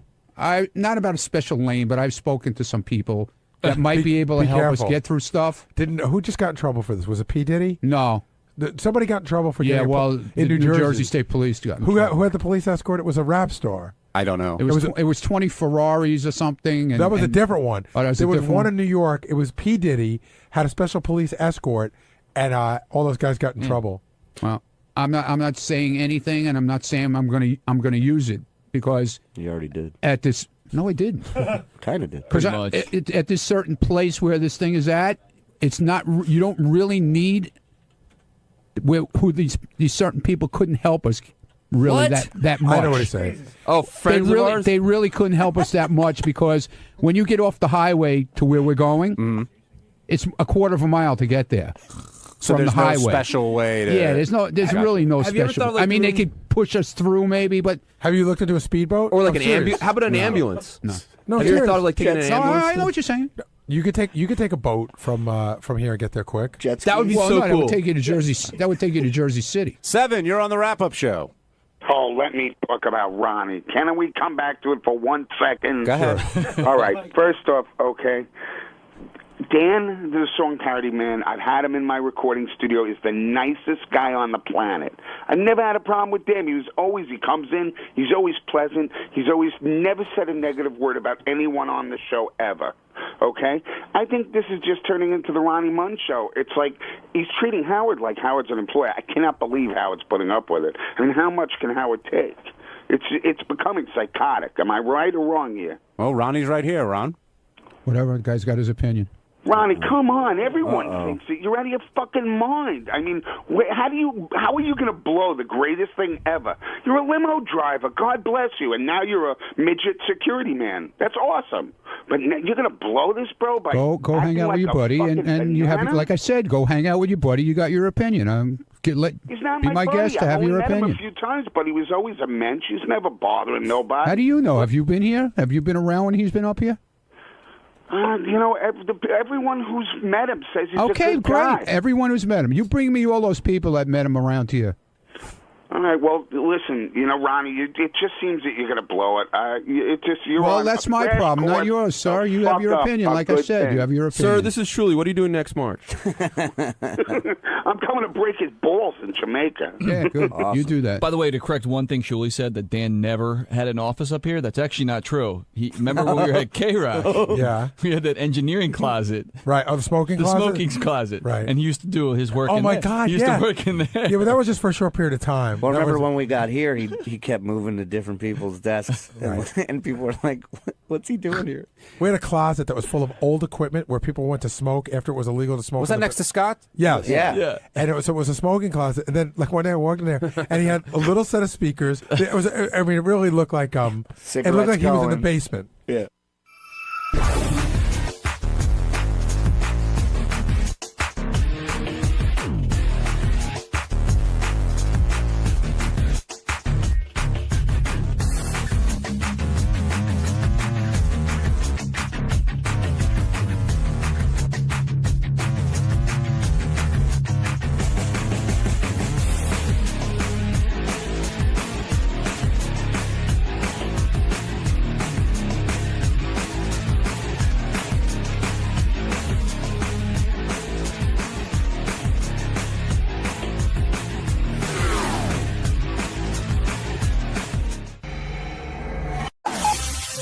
This is the best of the wrap-up show. A recap and behind-the-scenes look with John High and Gary Dell'Abate.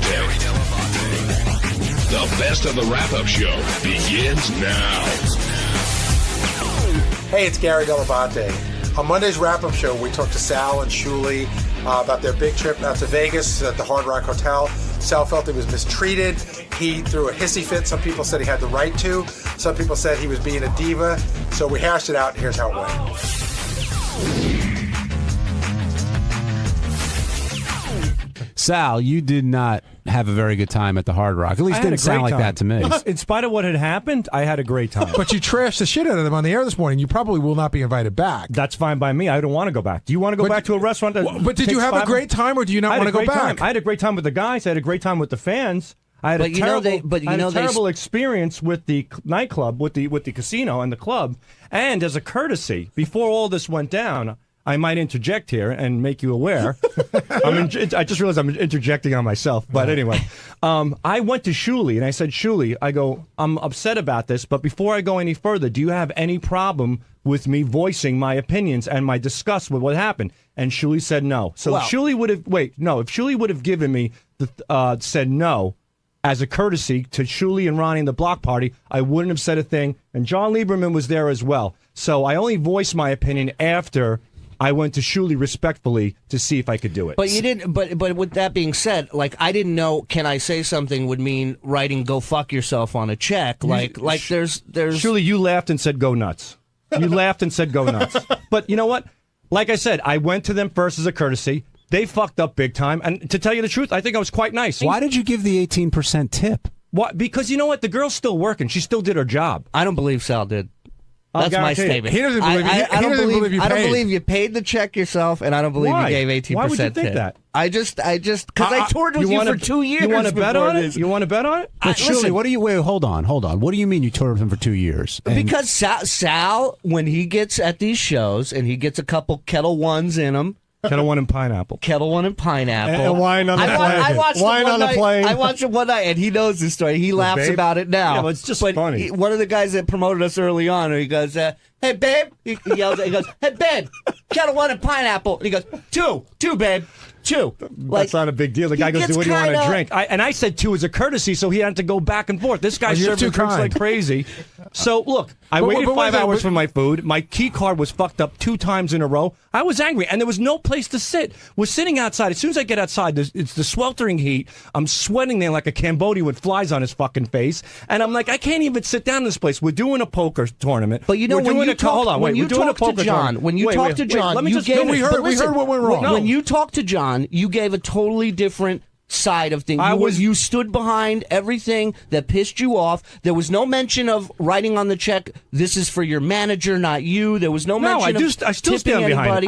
it. I stand behind it even fucking more. Fuck that place. I hope they go under the. There's not a But scene are in you Las aware Vegas, that but that there was. place? I wouldn't mind. Are you aware that place specifically sure? asked for you and Richard? No, I did. And I never implied. What does that have to do with anything? They're the ones who you were not on this show until they said we want Sal Rich. So this hotel that you're shitting on that did nothing for you are the ones that hired you for this gig. Exactly. So they should have at least had the courtesy to send over a fucking manager after waiting 3 hours for food. And listen, and Sal, had the I'm not courtesy saying, to make me aware that it's $15 for a fucking cup. I'm not and saying, to not send me but Sal, across you know the what? casino. At the end of the day, Sal, at the end of the day, his name is on fucking poker tables, felt and that's poker probably and he could throw a fucking diva fit and be an asshole, and he doesn't. And that's none why of us do. I didn't either. I'm talking What about. do you mean you didn't? Of course you this did. This is no reflection on your show. This is logistics. It reflects not only our show, All it right. reflects Then surely you Howard, should have said it no to me. reflects- When I asked you, you should have said no and not laughed. You knew I'm I was sorry going to get that I mad. have to tell a grown All right, man no. Don't what? shit on the hotel that we're Surely, performing if you at waited the 5 entire hours for food, weekend. would you be mad if you waited 5 hours I for food? probably would be, Would you and be I mad would if you had have to walk through a handled it casino? this way. Well, I This is handle my it this way. point. This is And how it's I handle wrong, shit. and it's well, that's wrong. fine, but that's how Sal Governale handles shit. Go fuck yourself with AIDS up your ass.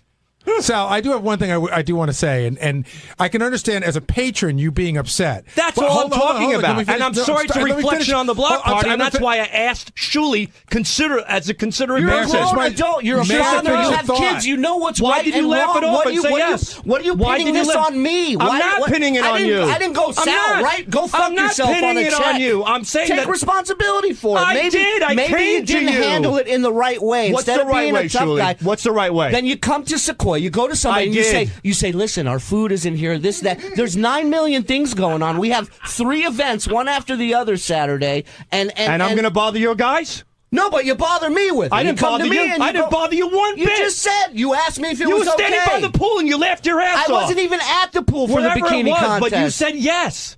I don't know why you're mad now. Why would you say yes and then Because just Sal, weasel your way into this conversation? You're weaseling this. You Me? said yes. I'm you said weaseling yes. this. You're backtracking everything you said. Let me you tell you gave me something, permission. dude. Let me tell you something. We did a show in Philly almost a year ago where we sold 40 fucking tickets. And 2 weeks ago, we were in Las Vegas playing the Joint at the Hard Rock, where we never fucking played with the Killers of Comedy. So we're moving in the right direction. The last thing I need is for you to shit all over the people that were... Okay, look, we did some shows in Long Island. I wasn't happy with them 100%. I didn't go and shit on the guy on the air. I didn't go and bring up There was no shit. need to. Exactly, and that's I had my a point need. with this. But doesn't Well, that show integrity? That's Sal saying, "Look, yeah, they hired me, but I don't like the way I was treated, and I'm going to respond. I disagree. It's not- It doesn't show integrity. You're saying, I think he threw a diva fit. What I was going to say is, as a patron, I understand that. And that's what Sal, let me shut up and let me finish the ahead. sentence. As a patron, I understand you getting upset, but as who are you in the sense Nobody. that what was the expectation that someone should have recognized you? No, not at all. But you just said I'm there to do the show. That's no way to treat me. But how would they know who you are? Okay, that's a good point. Nobody should know who I am. But you just said they should. The point I'm trying to make, that after all of this, that we're doing the poker tournament, we're doing the comedy show, they've been plugged, we're doing the bikini contest. You figure at least one fucking person would know, or somebody would. But how would they know? I don't know, because we're there. We're advertising. Right, Ronnie's but face is all over the place. I understand. How would they know that Sal Governale, star of the block party? Listen, it's a legitimate. Sal Governale, star of the block party, is at the pool. How would someone know that? I don't know, and I never asked that. I just said, how No, come but there's you thought nothing they should have available? known. I thought there would be some amenities, like maybe a fucking chair at a pool. But I assumed understand that. But you I would've- assumed a chair at a pool. I understand that, but that's all I did. Sal, I understand that, but you would have, if that were the case, you might have had this set up in advance. Hey, I'm there. Is there a concierge? Somebody's going to help me? I don't know. You went to the pool and just expected that people would know that Sal was coming, and I don't know why. Nobody was at the pool, and when I couldn't find a chair, like I was doing like a normal person, you're not listening to me. Yeah, I called Sequoia. I said, "Is there something available?" And he says, "Let me make a call. I'll take care of you guys." And he did. Okay. They got us the cabana, and that was fine. Once we got the cabana, we sat down at 12 o'clock. I ordered food. It didn't come till 5 o'clock. At 2 o'clock, I said to the waitress, Lieberman said it was 3 hours, and now it's gone to 5 John hours. Lieberman. I am telling Sal, JD hold on. was there. Sal, hold on a JD, second. Give me a break. John, let me ask you a Let's make it question. 4 hours. Either way, it took a long time. Hold on. It took a long time. I'm just mad and about you're- the delivery of the food, and I still tipped the woman. I understand So why fuck you'd be. yous all. I understand why you'd be. Sal. Sal. I understand why you'd be frustrated by that. You have every right Absolutely. to be. John Lieberman, you're saying that Sal is changing his story, though.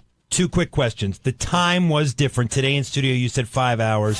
When What I is it? interviewed you at first, it was 3 to 3.5 hours. All right, let's even say it Which was means 3. probably You want to wait probably 3 2. hours for your food in the sweltering heat? I'm just pointing out Would you the be mad? facts. What would you tip? I'm not questioning your What would you tip emotions. somebody who waited if you waited 3 hours for your food? What would you tip them? Calm down. What would you tip them, John?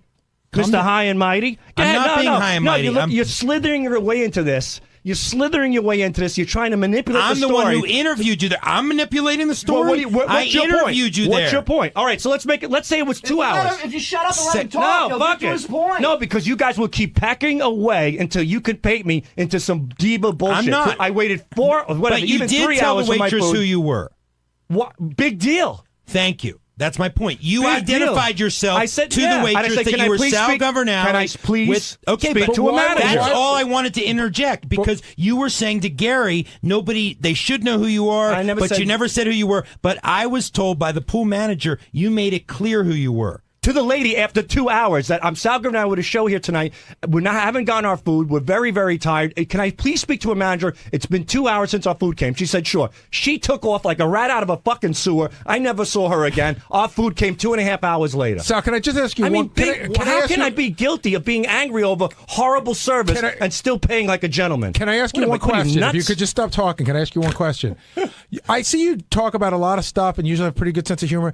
You are unbelievably defensive today, but why? Because I don't know what angle you guys are taking here. I'm not taking any angle. We're just asking you questions. You said I act like a diva. I'm the furthest thing I'm from a saying diva. you were saying they should have known who you were. That's diva-like attitude. I couldn't understand why. Let me You switch said that around. I got to the pool and they should have known who I was, and I'm just trying to figure out why. Let me rephrase that. I would assume that they knew who we were based on the fact that we were doing 3 events there. That nobody knew us, and nobody was extending anything. Hold on a I wasn't second. looking for anything for free, but nobody what I'm knew saying it. is you I was expected more to bewildered over it. I was saying if you set it up with somebody and said we will be at the pool, then I understand.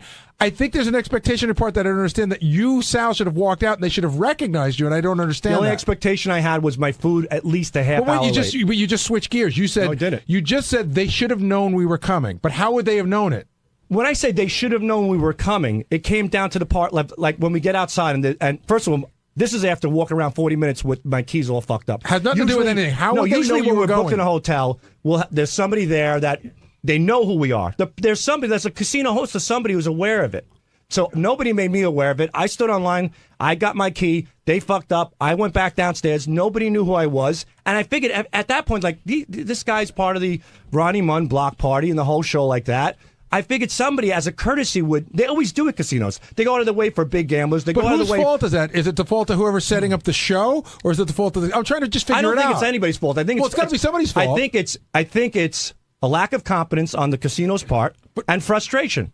So That's you're what it saying came that down to. when the casino booked you, somebody should have told you, or there should have been somebody to say, "Hey, our special VIP person is going to meet Sal at the front." You know, I wasn't looking for that at all. When it came to 5 hours with the food and not having a place to sit at the pool, But then you're up to the food. I'm just trying to get to like 3 hours.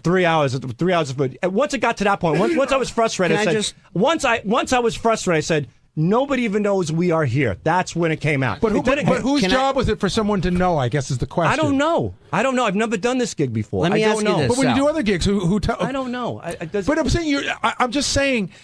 You have this expectation that there should have been someone there, but it wasn't set up in advance, so I wasn't sure why you expected it. I didn't expect it. I didn't expect anything. I got to the pool, there wasn't a spot. I called Sequoia, a booking agent. He got me a spot. After that, but wait, and you that was you done. just jumped It was over end to of the story. pool. We're talking about you showed up. I don't know who's supposed to set it up. Maybe in the future somebody will be there to set it up. Maybe But somebody who?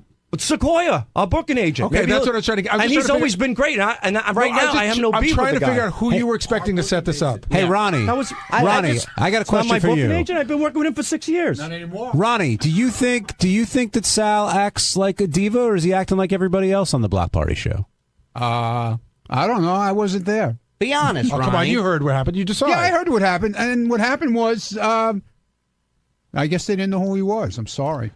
But what does that mean? But when I got to the pool, I got my sandwich in 15 minutes. Well, that's because your face is a poker I chips. got a tuna wrap, and then their food came the same time as mine did. So I'm sorry. It actually came I'm later. Sorry, Sal. It actually came later.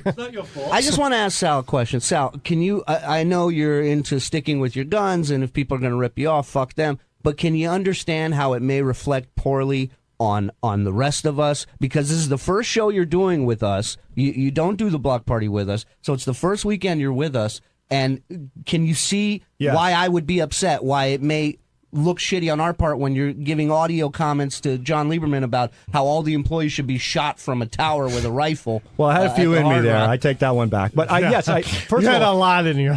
Sal, I've heard wait, you hold had on. a few in you for a lot of this trip. I've had a few in me. I was pretty inebriated, happily, and I needed to be in that place. But yes, to answer your question, Shuli, yes, I did think about it, and as a courtesy, because you guys invited me on the show, I wanted to make sure. I wanted to make sure that it was okay. So I think I took the right approach, and I asked you if it would be okay if I did it, and you said yes. Sal had some regret and remorse, and I can prove it. And I like Sal, and I enjoyed hanging out with him in Vegas. He did send me a text message, though, prior to my airing of my news stories that said, "Cut out some of the threatening remarks about Hard Rock if you can!" Exclamation That's point. not remorse. So That's I him want- not wanting to come across poorly. There's a big difference. Well, that's impossible in this I show. believe regret, or he was trying to tamper with the story. No, he but was I wanted trying not to That's look why I like wrote a if dick. you can, because I wanted- know better not to tamper with the story. But I thought that he did regret some of the comments he made after he had had some drinks. I do regret. I don't like the approach that I took. Yes, it was. I overreacted. There's no doubt about it. But I was a little angry about the service there, I get and it it. happens. I get it. But I overreacted. I'm willing to definitely admit I overreacted. And surely I do apologize if it's a poor reflection on the block party. Hey, listen, it was a great weekend for us. We did great. The shows, the hotel was happy with us, but it could have ended really badly, and that's what pissed me off. On Tuesday's wrap-up show, a lot of the conversation revolved around JD. He spent plenty of time in the studio, and today with us, he explained why he has his trophies, why he won't leave his apartment, why he spends money on his fantasy football leagues, and all the things that make JD the lovable guy that he is.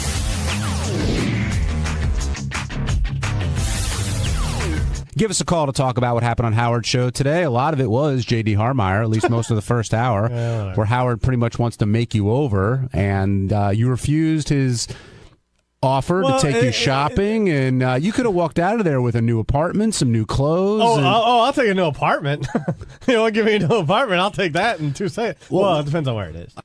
I mean, we've known each other for a long time, and I've been to your apartment, and you have not been to one. I've been inside it. I've been outside it, a few times driving you to Brooklyn. I've never been invited in. But that is, you never let me forget that every time you drive. I've never been invited in. I wouldn't let you in. Why? You wouldn't want to come in. But why? I don't understand I'm just not exactly proud of, how I have things set up. Yeah, but do you think obviously? I would judge you that way? Yeah, and because of the whole conversation today. This is very reminiscent, by the way, of Fred. There was a long period of time where I hadn't been in Fred's apartment in years. In fact, when we did the Channel 9 show, a car would come and pick me up, and then we'd go down and pick up Fred. And sometimes I would wait out for 20 minutes. I'd be in the lobby, and I would always say that the guy would say, "Oh, go on up," and he never did. And I talked to Fred about it one day, and he goes, "Yeah, I don't want you talking about my apartment on the radio." Do you think I would talk about your apartment on the radio? No, but I mean others, No, you would tell Jason something, not trying to be a dick. And then Jason would tell me, and then that's how it gets on the air. He might overhear a conversation. How do you think we find out that JD watches PlayStation movies at 1.5 speed? Well, I said that on John Hines' TV show, which airs every Thursday at 2:00. No, thanks for the plug. 101. But we should actually go back a second, because I've always thought this is a weird dynamic. No. John is really a very nice guy, and John Hines doesn't drink. So a lot of times, John, you sort of shuttle people around when we go out to these parties. What, designated driver? Yeah, you're the designated driver. And I always find, Brooklyn's a little out of your way, and you always drive JD home a lot. Don't worry. He never lets me forget how out of the way it is. But it is, and I feel bad, and I offer to pay for gas and stuff. But I always think I always talk to Mary, and I go, we were on the Upper West Side. Then John drove to Brooklyn and drove home. Mary's like, that's way out of the way. It is a little bit out of the way, but JD's one of my closest friends here. I know he needs the lift, and I don't mind doing it for him. Plus, I get to hold it over his head, and that's really the key. When Fred and I first started working at NBC, I used to go to Fred's apartment quite a bit, which was quite normal, quite honestly. But I saw something once that was sort of interesting, and years later, I talked about it on the air, and I don't think Fred ever forgave me for that. It seems like you're hiding something. When you don't let anybody in. I understand you don't want it on Howard TV. I get that. A lot of people feel that way. It's not necessarily I'm hiding something. It's not exactly the cleanest apartment ever. How old are you? I'm 32. So you're a 32-year-old single guy in Manhattan. What do you think we're expecting? Yeah. Well, I mean, the conversation today was just about my trophies, and that annoyed the living shit out of me. It's funny. So exactly. I don't need to be laughed at anymore. I'm trying to limit the things you can laugh about me. Where I was actually going with this is you've been there for a long time. I know you've had opportunities to move other places with other people, but I guess. And is it your laziness? Is it why not move? Like, I know when Steve was looking for a place one time, he offered to move in with you, and you didn't want to go to Jersey. You always. There's obviously the laziness. I've admitted I'm lazy. But yeah, I mean, there's a whole thing about the subway. I'm used to doing the subway. I don't want to have to worry about another sort of transportation type. You mean the other subway that goes to New Jersey? Well, listen, and the times I come to work, I don't necessarily. Well, back then, But Steve gets to work every day. I know, but I was whatever. I'm just saying that I don't think you like change. Is what I'm trying to point out. That is very true. And he likes his privacy as well. Right. I couldn't live with a guy that watches The Wire on. We'll get to that. We'll get to that. I just got to say one other thing. When I understand JD's trepidation about having people find your personal stuff, and I'm a pretty open book. I have a lot of people from the show have been to my house for a variety of reasons. But when I first had that party at my house where it was like Howard and Robin and Fred, remember I had like that dinner party? I remember everyone was supposed to get there at 6, around 3 in the afternoon. Mary and I said, come with me. And we went around the house. And I said, to look to see if there was anything to potentially make fun of. Pictures to take down, trinkets to put away. It really is like that. The worst person about that was Stuttering John. He'd come to your house, and then on Monday he'd have a whole list of shit that he would take notes like nobody's business. Did you end up hiding anything when you did that? Do you remember? I don't remember. I mean, I don't remember, but I remember going through the process, like maybe they can make fun of this picture. Maybe they're going to make fun of this thing that I have, this baseball that I have or whatever. So I put everything away. All right, let's talk about the trophies. Why do you keep them? Like, why do you still have them? A lot of us got, we'll talk about that, the trophies we got growing up, but why do you choose to keep them out on display? First of all, I don't necessarily say it's out on display, but I guess apparently it is because I have them on a shelf because I didn't know what else to do with them. Listen, I moved. I've only lived in 2 places sort of on my own. And, that's how I've had things, I guess. And, it's not like I sit and admire, and stare at my fucking Little League trophy, but, I don't know. I don't know what else to do with them. What else am I supposed to do with them? You have a Little League trophy? I feel weird just throwing them in the trash. Put them in a box and put them away. I would say to you, I mean, you can leave them out. Nobody could tell you what to do. But I would say that to a stranger, it seems like a hair immature. Like it was a great part of your life, but that part's done now. Who gives a fuck if it's I said that's how people are looking at it. But is it a burden to you? Do you want to get rid of it? No, he doesn't. I mean, I don't really think about it, actually. I think you're too lazy to think about it. Well, yeah. I mean, what else? They're just sitting on the shelf. What else am I supposed to do with What them? do you have? You have a Little League, you have Spelling Bee, what else? That's all. I mean, I have, I played Little League a few years, and so I have, those. And are they participant trophies, or did you win? They're participant. Would it? Fucking nod your head. I know I sucked in Little League. Yeah. No, that's got nothing to do with it. You could be a crappy player on a great team and get a good trophy. I hated people like that. But this is like his Super Bowl ring. Like that was his big moment. But it does, and so to a stranger or a chick you're trying to impress, it might look a little weird that your greatest moment was in 5th grade. I think, but that's not even necessarily saying as it was my greatest moment. That's if you're like, if you actually make the effort to say, "Hey, here's my trophies" or whatever. I have not acknowledged them whatsoever. For themselves. Like, no, not even that. I was laughing because I was telling Jason. Like, I've been out to Sam Simon's house, right? There's this room at Sam Simon's house, which is just fucking awesome. I wish I could have this room if I were trying to get laid.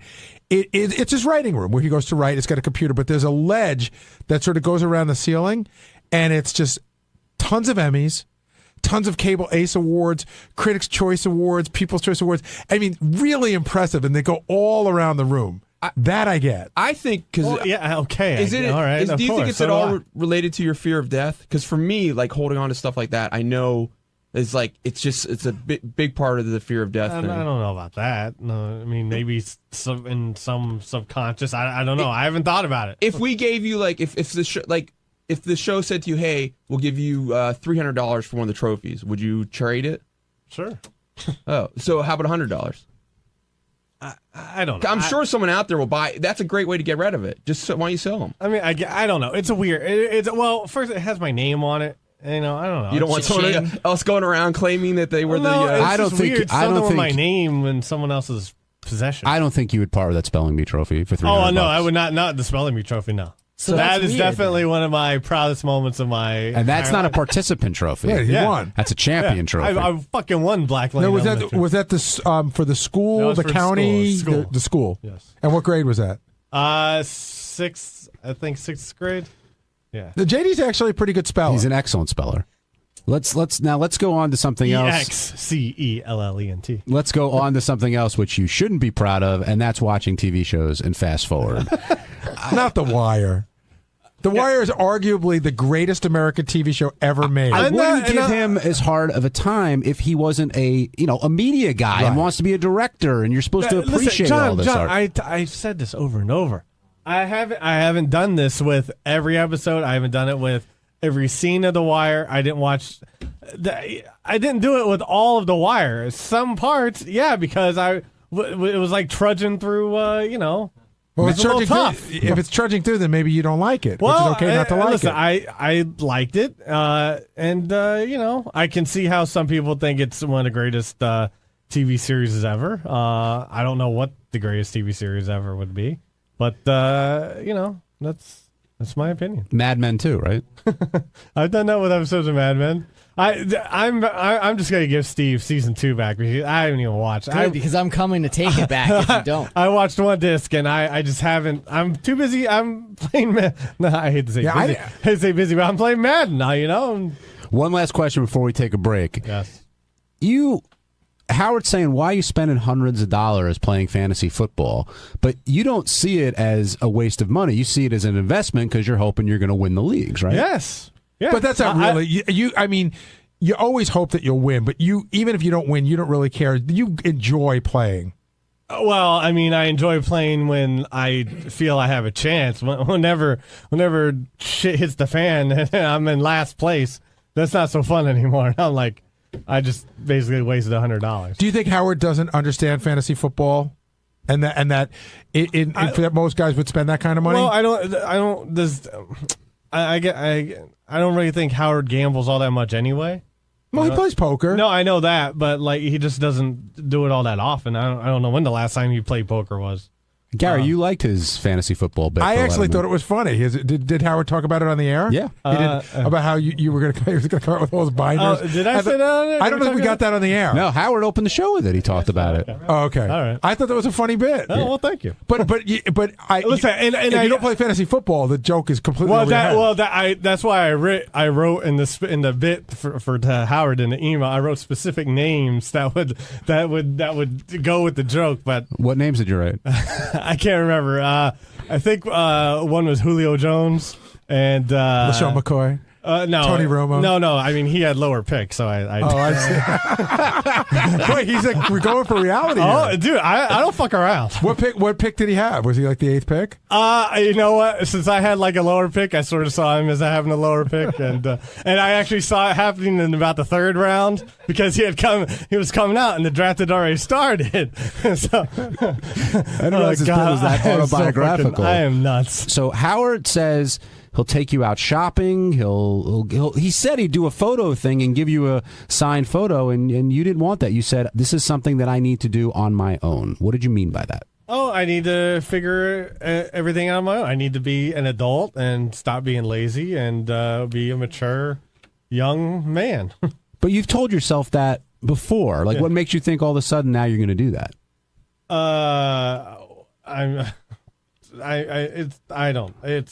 It's got to happen. I'll tell you one of the first steps. I could say this on a personal level. My first roommate in New York was a guy that I work with at NBC. Still to this day, one of my best friends. But moving out on your own is the first step. And it's a big step, and it's different, but it's important. No, I know, and yeah, I know. Wait, why is that important?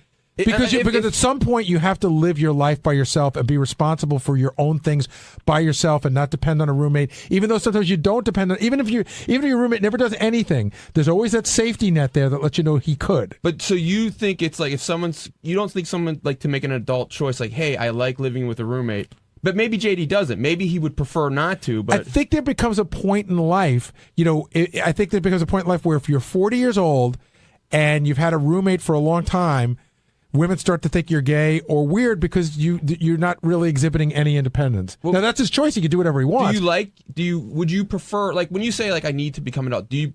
Are there changes you say I would like to make, but I'm for some reason having trouble making them? Well, first of all, I'm just talking about my bedroom and just figuring that out. I just want new sheets and a captain's bed. I love that. And and then figuring out, but.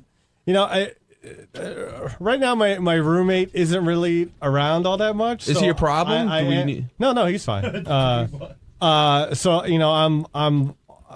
have the apartment pretty much to myself for the most part, but I would like to be able to move and have my own place. But there are certain limitations, and New York, living in New York does not help. Joe in Carolina, you're on the wrap-up show. Hey guys, first of all, I want to say you can tell JD's a good guy because I don't remember anybody in the history of the show that Howard offers more to. I mean, he genuinely loves JD, and he's like, he offered to take him shopping, he's offered to fly him out to see his mom on the air. And the second part of that is, I think JD should be commended because he's not that guy who takes advantage of that situation, always refuses. But if Howard today said, hey, look, I want to take you shopping today. Okay, if JD would have said yes, would Howard have done it today? I mean, no. I think that would have been good. He doesn't have time today. It's got to be scheduled. Howard's got a busy schedule. Yeah, no one has time today. But I think we all have a busy schedule today. But I think Howard would have seriously gone out with him. Yeah, it would have been good for Howard TV for sure. Absolutely. Oh, yeah, no. What was that? Joe, I do think JD prides himself on saying no to that kind of stuff. I know you've been offered plenty, JD, and you turn it away. Yeah, I really just don't like being looked at like as a charity case or something like that. You know what I mean? I don't know.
Nasty thing to Rob Schneider. Yeah, they were going back and forth. They were fighting. Yeah, Rob Schneider was bashing Cougar Town. Yeah. Or Cougar Town fans. So he took issue with that. Can't get any writing done on Cougar Town because I'm searching for one funny moment in your last 600 movies. Wish me luck. Bill and Krista Lauren. Krista is a actress on Cougar Town. Bill writes it. But I know Eric the actor wants another acting role. Yes. But I think I might have one for him. But let's first talk to Bill and Krista. All right. Bill, Krista, good morning. Good morning. Hey, good morning, Howard. What's happening? Hi, guys. Now, Hi there. First of all, let me tell you that Cougar Town is leaving ABC, but it's going to another channel, right? Yeah, it's you can't kill one of my shows, Howard. It's on TBS. TBS. Good for you guys. Yeah, I mean, yeah, that is good. I mean, yeah, you do whatever you can to stay alive, you know. How'd you pull that off, by the way? It's a smoke and mirrors thing, a little bit. No, come on, be honest. How did you get that done? You know what? The real thing is, I did a deal so that TBS is part owner of the show now. So if the show ever syndicates, they get some money too. Right. So everybody's happy. Yeah. And I know Bill and Krista very well. They're a great couple. You did a photo session or something. I did. Yeah, it's really weird. I never ever hear about that. I did an erotic photo session with Krista, and it was very erotic. Yes. And she looked beautiful. And Thank you. You know, we're still fighting about that because one of the pictures is a gift for me. It's up in my bathroom, and my kids have officially reached an age that now when we come home, sometimes they are trying to find reasons with their friends to be in my bathroom. Yeah, Bill's favorite picture that I took of his wife has Krista's titty involved. Yeah. Oh. And Bill's nervous that the kids will see it. But they don't really care. I feel like they're kind of bored of it, and they don't care. And then I was going to take it down, and Bill protested. Yeah, I think the problem is that Bill's afraid, like, their friends will come over and see it. Right. And then that gets weird. But I think it's a beautiful picture, and what's the big deal with titty? Anyway, it's art, right? It's art. It's my art. I think you get elected president on that platform. Just what's the big deal with titties? What is the big deal with titties? What's but titties also got? because I have one at the beach, the one that's on my Twitter page, which you don't see anything. And Bill said, I feel like there's one in the bathroom, and that one, even though you don't see anything, it still looks like you don't have a top on. Yeah, like with Krista, you know, I started taking some pictures of her, and within 2 seconds I had her in lingerie, and then I had her naked. Boy, you work fast. I do. Our first date. It's awesome. Yeah, right. Yeah, I got more off of my first date with Krista than Bill did. Yeah. It's phenomenal. But you know, hey, listen, she's a beautiful woman, and she needed to be photographed, and who better to do it than me? Thank you. I'm a photography expert. But the exciting part is when I had Bill and Krista over my house, in the middle of naked photograph stuff. Yeah. I said, what about Eric the actor? And the conversation got even stranger because Bill and Krista were open to it because they're fans of the show. Uh-huh. But they were also kind of like, well, maybe Ronnie the limo driver would be better. Oh. So Well, it's turned into a family. Let's be honest, because you guys are nice enough to call and to mention the show, and last year. And by the way, you have a very powerful fan base. You know, since I get my Twitter is basically reading different responses from Ronnie Munn's fan network about how he has to be on television. But your Twitter appears to also be in fights with Rob Schneider. Yeah. What happened there? I mean, listen to this tweet that Bill put out about Rob Schneider, and I like Rob. Can't get any writing done on Cougar Town today because I'm searching for one funny moment in your last 600 movies. Wish me luck. But did you read what he said first? No, I don't. No, look, you don't have to defend me. Look, I rarely attack people personally on Twitter, and the weird thing about Twitter is it's like a bunch of people telling on each other. And I guess he was watching baseball playoffs and thought there were too many Cougar Town commercials. Right. So he started tweeting about what a shitty show it was. Having never seen it. Yeah. And just being a dick a little bit. And so I decided to say that in return. And then I'm still not good enough at Twitter that you don't realize that then the next 24 hours of your life is every fan of his hassling you and every fan of yours hassling him. Yeah, it's a Twitter war. Yeah, but you have to like Deuce Bigelow, and you have to like that one where he goes to jail and he Big Stan. Big Ron. Yeah. Big Stan. Because they're so different. Yeah, right. So you're in an actual Twitter war. No, he was a really decent guy. First of all, I felt horrible that I saw his feed and there's people just constantly harassing him, giving him shit. We got a very loyal fan base, which is nice, and he does too. And he was nice enough to kind of put it to an end, and I did as well. By the way, this career of yours, what would you call it? A comedy writer, right? Like a sitcom writer. I started as a comedy writer, but now I mostly create TV shows. This seems like a very good career, and a lot of people in my audience are unemployed. This seems like something fun to get into. Is this what you're suggesting to people to end unemployment? Yeah, I mean, you should see Bill and Krista have a beautiful home, and they're doing really well. Just be a comedy writer. Bill, just quickly tell us how we too can become comedy writers. What's the first show you worked on? Look, you just got to get yourself to Los Angeles and say you want to do it. Yeah, but after that, like, what show did you get on? No, I did a bunch of crappy shows when I was 21, and your career changes really based. What were your crappy shows that you did? I was on a show called Champs. I was on a show called Billy, which was embarrassing because no one saw it. It was also my name, and the executive producer of that show gave me a jean jacket that said Billy on the pocket. Well, I don't know where it is. I'd just be a guy that wears a jacket with his name on the pocket with a little heart over the eye. So you were a funny guy. Let me get this right? Did we need to go to college to be one of these comedy writers? No one really asks you, to tell you the truth. Little known fact, by the way. No one asks you if you went to school. Little known fact that Bill Lawrence. Okay, hear that last name, Lawrence? Yes. Sarah Lawrence, you ever hear that college? Yes. Bill started that college. That is my great-great-grandma. Yeah, his great-great-grandma. How's that? Wow. Not bad, huh? So he's got college in his blood. You got college in your blood. There you go. No, but in all seriousness, so what you have to do is get on a couple of shitty shows first. You come out here, you wait tables, and you write as much as you possibly can, and then if you're lucky at all, you get an agent to that. You probably had to grab an agent too. But what was your first big show? Spin City? No, my first big show was I was a staff writer on it. I got hired on the first year of that show, Friends, and on Friends, and because of that, the same people that wouldn't even give me jobs 6 months before were suddenly like, "Hey, we've always been huge fans of you, even though we would never talk to you before." Oh, that's it. That's how Hollywood works, and I got lucky because of that, and then got to create my own show, and I created Spin City and Scrubs, and now Cougar Town. Is that how you guys met? Like through Courtney or something? No, we met. I created Spin City, and Krista was on Drew.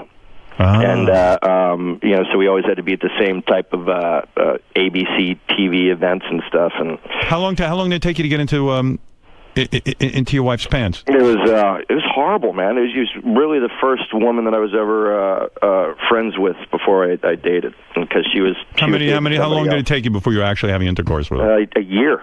Wow. Because when I met her, she was dating. I met her on a day that I had heard her on your show that morning with Drew.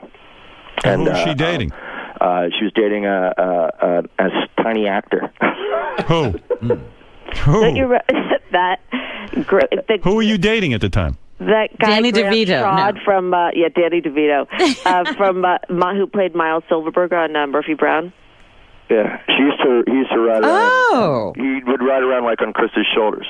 Oh, so Krista, you were fucking that guy. And I was in a relationship. I said I can't. I'm going to be breaking up with him soon, but I'm not broken up with him yet. You know what? Wow. She's not telling you, Howard. This is true. That he was. You helped me out. He was the day that I met Krista. He was upset because she was on your show with Drew, and he didn't think that she had behaved well. Oh. And so she had to show up at an ABC function that night by herself. And that was the night that I met her. Douchebag move on his part. He blew it. Yeah, I don't like what you said on the show. Shut up. Right. Please. Yeah. that's crazy. He let you go out alone. Yeah, And it was. I remember it was pouring rain, and ABC flies you there and lets you bring, if you're dating someone. So he came with me to do the upfronts, and he wouldn't go with me downtown. I was like, all right. And I walked in, and Bill was there. And Alan Ruck, who was on Spin City, said, "Oh, come over and meet everybody on our show." And Bill stood up and was so cute. And So did Bill give you the salami that night? No. Oh. But I flirted with him. No, she did, man. I worked this for like 6 months, and she was still in L.A., and I was in New York. Wow. And I called, and one time, this is the most embarrassing story of my life. All right, I called, and she said, "Hey, I decided to date a comedy writer," and I thought she was talking about me. And I was like, "Oh, cool." She said, "Yeah, I think you know him." I'm like, "Oh, I bet I do." And that was some other guy. Yeah, she said some other guy's name. Wow. Well, hey, you did well. Yeah, I did all right. I'll tell you, this comedy writing's good. You get to, marry a piece of ass like Krista. You get you get paid big money. Yeah. It's a good career for a lot of these guys in my audience who are currently unemployed. And you see these sitcoms, you can do it. They should do it. Yeah, just write some jokes. Yeah. So everybody's a comedy writer now. There is. Everybody out. The same amount of people that say they're screenwriters or movie writers. I can't believe how much work you put into banging Crystal. All I did was invite her over for a photo session. Yeah, in retrospect, that would have been a huge time saver. You're not kidding. Pictures. Photography will get you laid. Now, listen, this Cougar Town, let's talk about this. It's moving from ABC. Bill and Krista obviously care about this project. They also care about this show. Let me get Eric the actor on the phone. Dude, you there? Yes, good morning. Morning. Good morning, Eric. Good morning, Eric. Bill and Krista were over my house. I just want you to understand this, Eric. Every time you put me down and every time you badmouth me, when they were over, I go, "Hey, what about Eric the actor maybe making an appearance on your show?" I put it out there. Thank you. Yeah. But he won't remember this as long as this phone call lasts. Let me remind you, Krista's naked in my room, and I'm pitching you for the show. Okay? Hey, Howard, I'll tell you the truth, because part of the reason we were happy to do this is Chris and I have been arguing about it because, I said ultimately, hey, we were trying to promote the show, and whoever we said could be on it should be on it. And Krista feels that because of you have to pay for bad behavior, and maybe Eric shouldn't be on the show because of consequences to the way that you act. But you know what it is. First of all, let's review. Eric is deadly on these shows. You know that. I mean, you got to. I was just listening to a tape of him on some wrestling show, and I mean, they won't even show him on camera. Like they keep him on like a ISDN line or something. Like the wrestling audience is afraid of him. Yeah. And also, by the way, what'd you say, Eric? It was Skype. Oh, you were on Skype. Skype. I couldn't see you. I wasn't a huge fan of the soda incident either, personally, as an executive producer, because it's just really about every day you're slammed, and it's really about trying to get the work done. That's the other thing. If you go with Eric, just be prepared that there's going to be all sort of hassle, like getting him there. Then all of a sudden he has his doctor's appointment he can't change. Then he wants soda. I mean, but like, where's I didn't get my 2 liters of Pepsi. I mean, Yeah, he's ready to sue. Eric, are you going to be a nightmare and you're going to threaten to sue people? No, I will not. Right. Now, what kind of part are we talking about? Now, you guys are actually thinking of maybe using Ronnie the limo driver instead of Eric, right? By the way, every time I'm up at your show, Ronnie Mund could not be more professional and gracious. And Ronnie's very popular right now, Krista. Very popular. But I was talking to Bill. I was like, really, not even joking, aren't there sometimes consequences for bad behavior? Last week, Eric, I think you called Howard a jackass. Oh, he did. Yeah, but we fight because I feel, without being totally candid, we're trying to do something that'll promote and help the show, and Krista feels that what we're trying to do is teach Eric a lesson about how he behaves. Right, you got to decide where you say. Now, let me ask you something, Bill. You're the writer, and you obviously will write the part, and we'll decide whether it's going to go to Eric or Ronnie, and Ronnie's here now, but I believe whatever part it is, they should get a makeout scene with Krista. It's okay with me. Just tell one of them to bring a camera. I'm being serious. Would you ever write that? I would probably feel okay about writing that. Yeah, for I'm Ronnie. not going to do that. Oh, you are going to do it because let's have something hot go down and where people are really going to want to tune in, right, Why Eric? Why wouldn't you do it with Courtney? What do you mean? We'll have Courtney make out with someone. No. By the way, I love that my wife's comfortable promising that Courtney will make out with Eric the actor.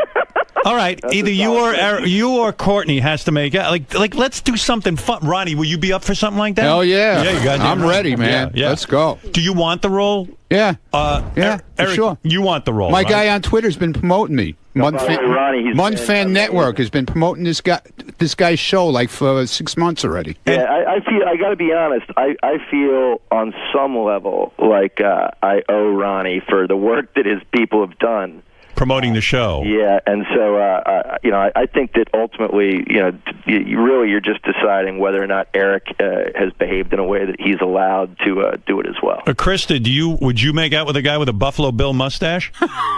Well, I'm married on the show, but there is a very cute blonde girl named Busy Phillips on the show. No, you don't pass this off to Busy. It's either going to be you. I'll do whatever Bill wants, but I am married on the show. Bill, what is the role you have in mind, and then let's make a decision whether it's going to go to Ronnie or Eric. Not knowing, let's be honest. I don't think that given a week I could think of a role that they could both play. You don't have something in mind? No, meaning that... depends on who gets the job. Yeah, exactly. All right. Now, you feel either guy can be written into the show, and I'm begging you, make it some sort of romantic thing. Either with I will make it something other than just a person that says, one line that you fly by. I'll make it something titillating. Could it be something outrageous like where Ronnie and Eric are a gay couple on the show and we put them both on? I think I'm not making out with Eric. Yeah. Come here, you midget. Eric, will you ever play a gay on TV? How many times are you going to ask me this? And the question, the answer never changes. No. If it's Ronnie, though, who's your gay lover? No. No. Ronnie, you would not be opposed to playing gay on TV, right? I'll play it. I think Ronnie knows you shouldn't limit yourself. You know what I mean? It's any actor can play any part, Howard. That's part of being a... That's part of being an actor. Right, yeah, we keep telling Eric that. Well, Eric doesn't understand. That doesn't mean he's gay. It means that... What is Eric's idea of a part? Yeah, Eric, what would you like to play on Cougar Town? Maybe it's like a new neighbor to the area. Mm-hmm. Can Eric play a neighbor to, let's say, Krista or Courtney? Well, yeah, Krista and Courtney on the show live next to each other, and they are selling the other house that lives next to the two of them because it used to be where Courtney's boyfriend lived. What if Krista's? Why don't we make it into a Playboy house?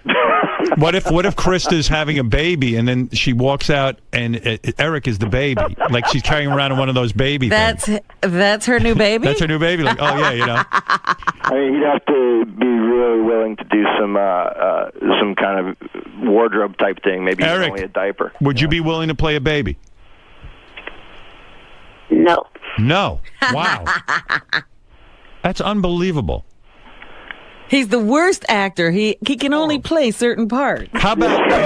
I know. I mean, Ronnie will play whatever you want him to. Yeah, You want to be a baby? Yeah, You'll be what a the baby. hell? What do you care? Baby with a big Buffalo Bill mustache. Yeah, exactly. As long as I get to make out with Howard, somebody. can I say something actually honest? You know, even though we're having fun with this, I mean, Ronnie as a performer is, you know, he's not closing any doors. He's keeping literally every option open. Right. You know, I've never met an actor that has worked less, that has more very specific demands.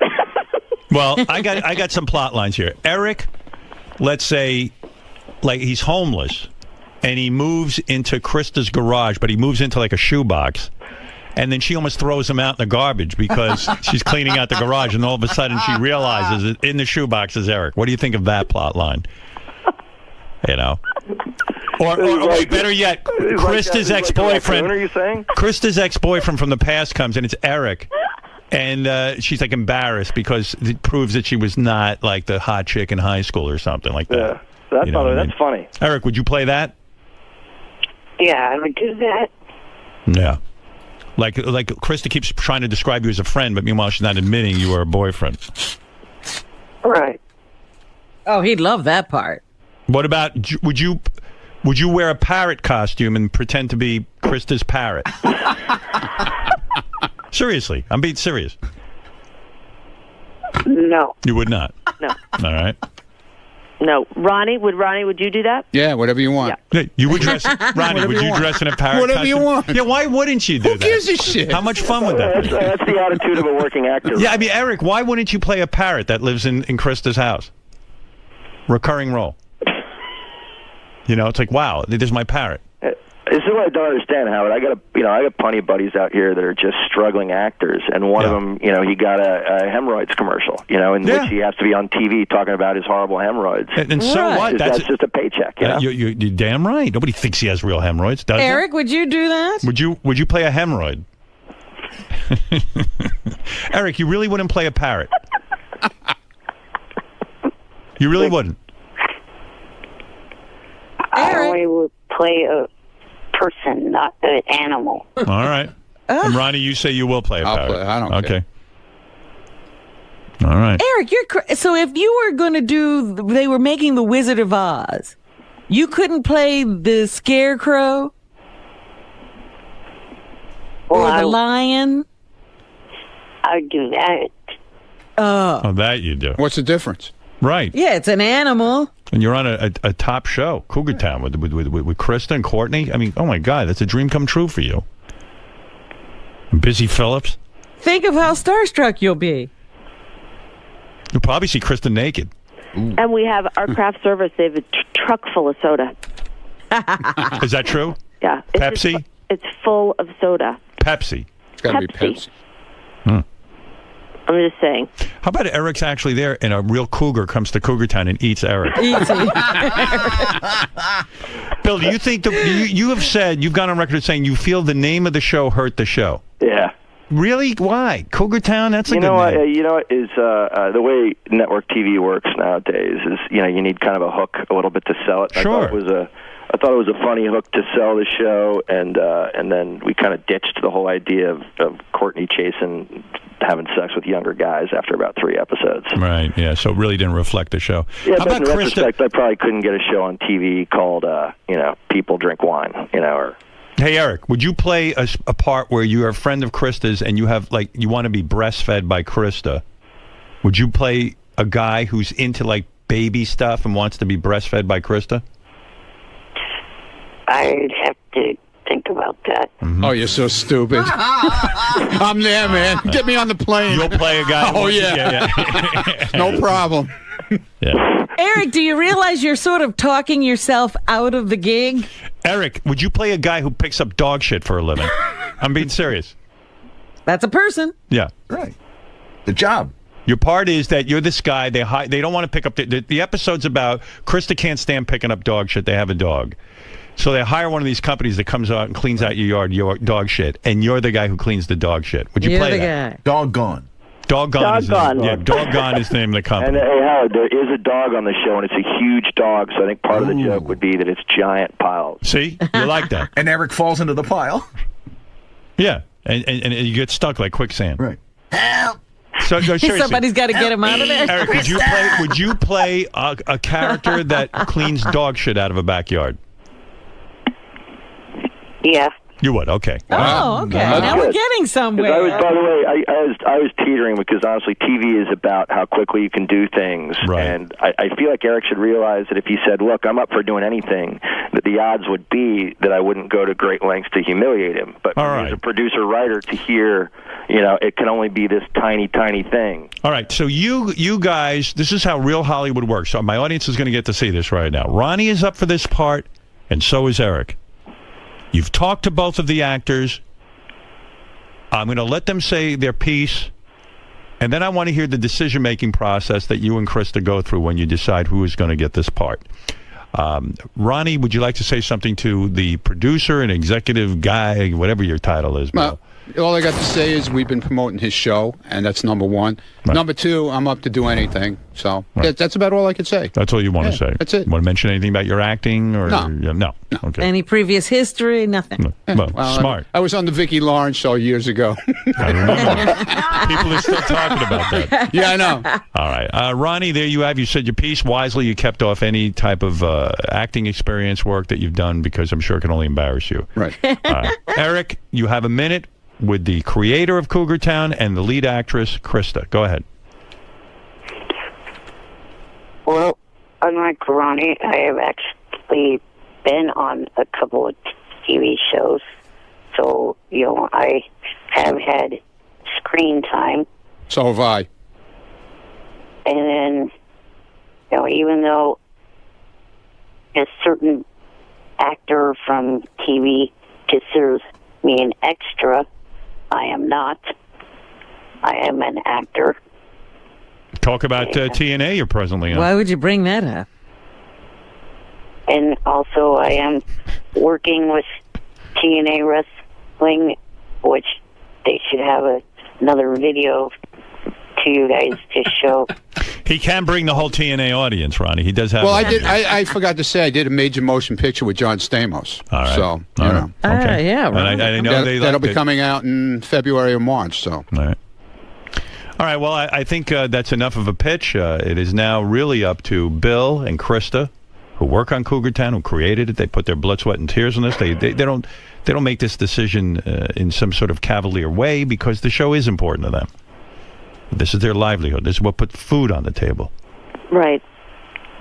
Go ahead, Krista. Tell us your thoughts, and then Bill, give us your decision as well. Go first, go. Well, I don't have the authority to cast it. I'm going to really give it to Bill. And I understand why you guys get in trouble with Eric, because then, I understand, Eric, your life and limitations you've had, and I feel bad about that. Right. Well, Krista, I'm going to say, first of all, from my point of view, Eric is more interesting to watch on screen. No offense to you, Ronnie, but I mean, look at him. He's a train wreck. You know it's going to be awful. Whenever I see him on anything, I'm fascinated. I cannot take my eyes off him. But having said that, Ronnie is a real weirdo. And there's nothing stranger to me than my limo driver being on anything. And he's got a huge following. And he's been a true friend to us in the show. I like to reward good behavior. Well, it sounds like you're leaning toward Ronnie. But yeah. I look. As a fan, I got to say, Eric, would you play someone who, in this episode, you're a victim of pedophilia, that a pedophile has dragged you into his basement, he's blown you, he's done terrible things to you, and now you're in court testifying against him? No. All right. Bill, that's out. By the way, yeah. Wow, I'm surprised you wouldn't play that. That's an entire episode that we've already pretty much written. A lot of room for comedy there. Yeah, but Eric, why not play that? I mean, you don't have to do the physical act. You just have to be a victim of it. You're in court. Well, for starters, I don't look like a kid, an underage kid with... No, you're older, but it happened older, to you. But a pedophile... Years ago, the guy did it to you. He was changing one of your diapers, and he just fucking went berserk. He started jerking you off. We used stop with that dumb. I'm kidding around with you. God, you know what? You're right, you guys. There's no fun with him. It's an easy decision, Howard. Would you play someone with a bomb strapped to his neck and then his head explodes? No. No. All right. I would. Yeah, so would I. What's the big deal? Well, Eric has played that. It's a paycheck, like he said. He doesn't repeat himself. Look, we always talk about when we talk about actors and actresses. You can divide them truly into two camps, which is the people that are easy to work with and people that get in their own way. Gee, I know where this was going. Eric, one last chance. Would you play a talking fire hydrant? No. No, I can't believe this guy. What if the talking fire hydrant fucks Krista's character? She's hot. No. Oh my God, Ronnie, would you play? I'm there, man. What is the objection? That's like if I was. You would fuck Krista while wearing a fire hydrant. guys. Yeah, why not? That's like if I was picking up the dog shit, she'd be in a bikini by Ronnie, the let me ask you pool. something. You know what I'm saying? Yeah, right. Would you play the actual dog shit if they asked you? Yeah, whatever they want, all man. right. Let me hear what a talking fire hydrant sounds like right now. Go ahead, Ronnie. Hi, Krista. How are you, baby? Ronnie, you don't even have to do it because my vote's for you. All right, thank you. Look, here's the Howard, you want the end decision? Let me try one last time, Bill, before you do that. Eric, I'm giving you one last chance. I got one thing that we actually wrote in at one point, Howard. All right. Which is that dog is big enough for someone to ride it around. Ooh. Eric, would you ride a dog? Come on. Yeah. Yeah, okay. Oh, okay. Nice. Would you play a former Nazi who was responsible for killing the most amount of Jews during World War II? No. No. Gee, I would grab that role. Why not? What's the big deal? It's a part. It's not like it's not like he's killing the Jews. Hitler was a great guy. All right, you've heard everything now. Bill, just give me the decision. Yeah. All right, look, here's you got to add two things. One, not only is Ronnie been incredibly gracious to us and helping to promote the show, but he's also built his own name up with the block parties, to a celebrity level. And yeah. By the way, do you know David Letterman's limo driver is starting his own block party? Any day now, we're going to see it. They're all going to be in Fairfield County, Connecticut. All right. So look, here's the deal. This is going bad for you, Eric. Eric, quick, one last chance. Would you play an angry, ungrateful midget that looks like a plucked chicken? Howard, I'm going to give Eric an escape route, okay? Which is Ronnie's got it. Wow. I listen to Krista all the time, and she feels that Eric isn't grateful enough.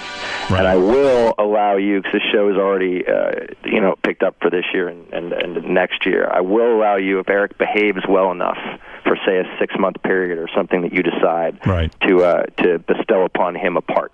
All right, so Ronnie has won the first part, and if Eric is really on good behavior, you're going to write him a part. Yeah, but he has to earn it.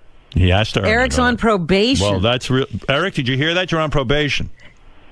I heard. You better be nice to me. Sounds like he's crying. Well, is he all right? No, I'm not. He lost out on a part. Well, you talked yourself Listen out to his of a voice. part. It sounds like he's really upset. Are you upset? Not really. Wow. Well, you don't care. There's still a chance to get it. I just think that I think my wife's going to need to hear yours and Howard's relationship be a little more reciprocal. Right. Thank you for that, by the way. I appreciate that. Ronnie, you've won a part on thank you, guys. Cougar I appreciate Town. it. Of course, Ronnie. Hey, Ronnie, all I ask in return is maybe slightly less than 1,000 tweets a day from Ronnie. All right. And all Bill, right, no problem. Please keep us abreast of this development and let us know what Ronnie's part is evolving into, okay? Sure, and Ronnie, we'll give you a call this week and find out what your schedule is and stuff. Sounds good. And make it so Ronnie fucks Courtney Cox. Hot chicks. Yeah, I was going to say hot chicks. Yeah, like he wants to do something to her. All right, and have extra makeup on the set to cover up Ronnie's bad tattoos. All right. No, we're on it. All right, thank you.